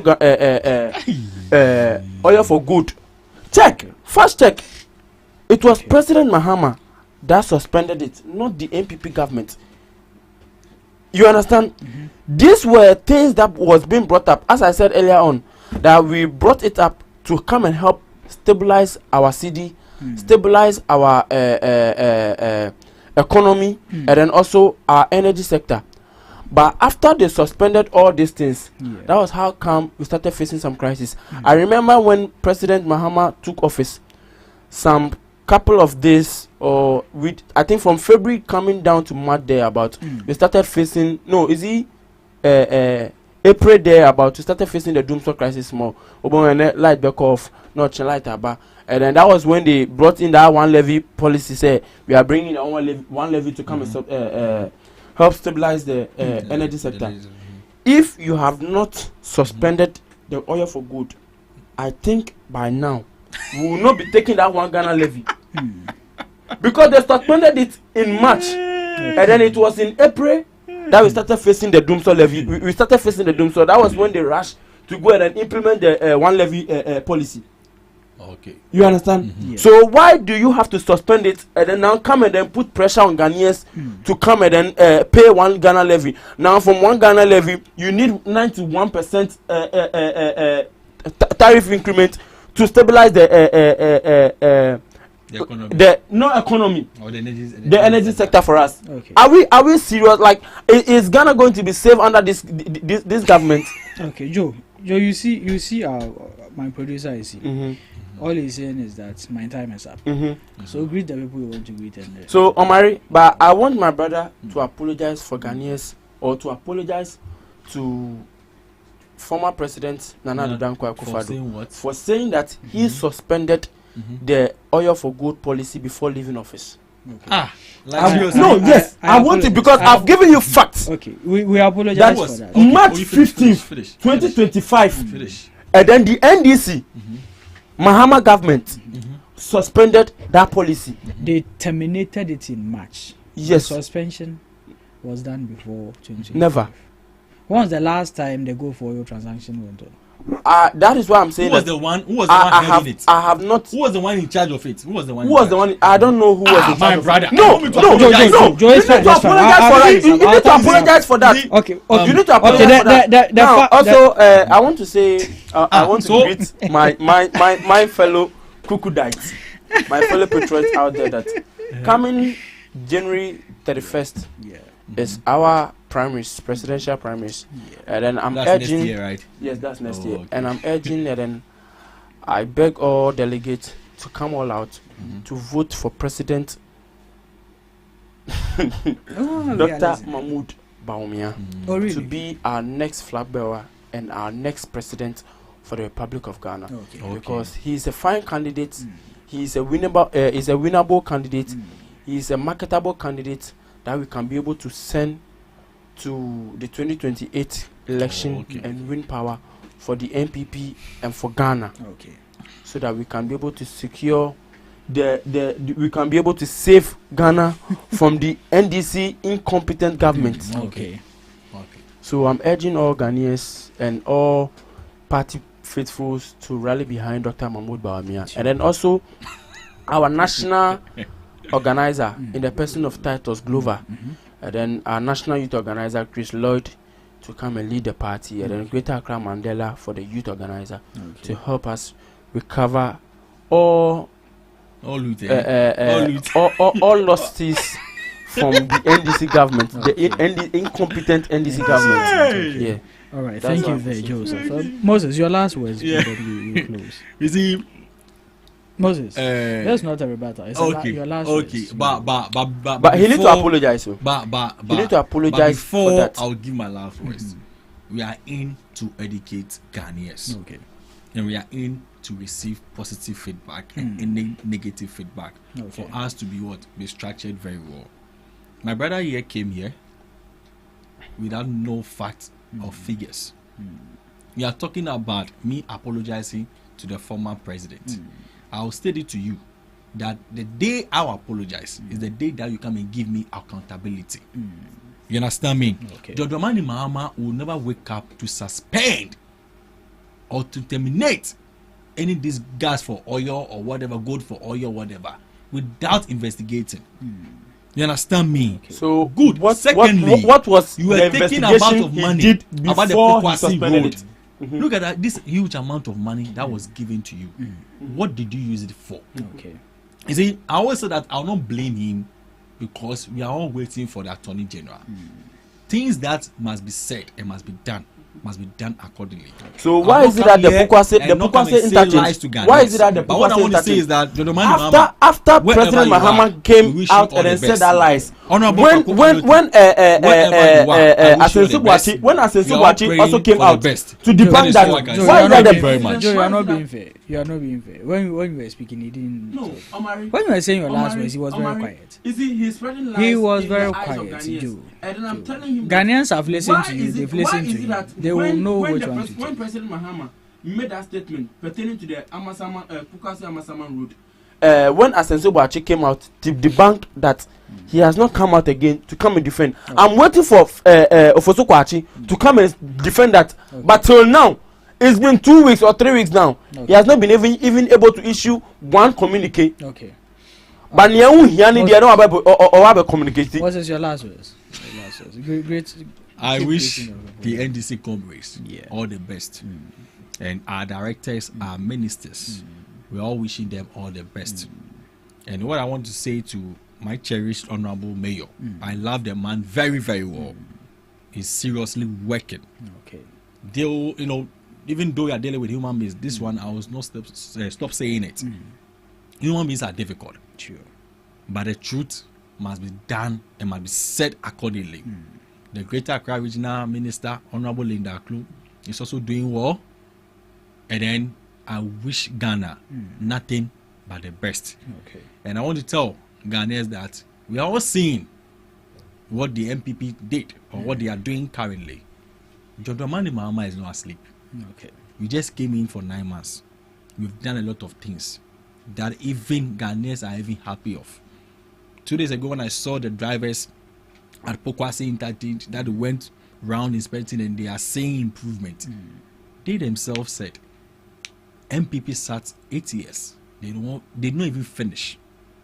But what I want to say lastly is that Jodroman Mama is a verb, not a noun. Okay. Thank you very much. Thank you to all our listeners, and thank you to you, our able guest who graced the show and made it a worthwhile. That is where we end the conversation this morning. We will be back on your screen same time tomorrow. Enjoy the rest of your day.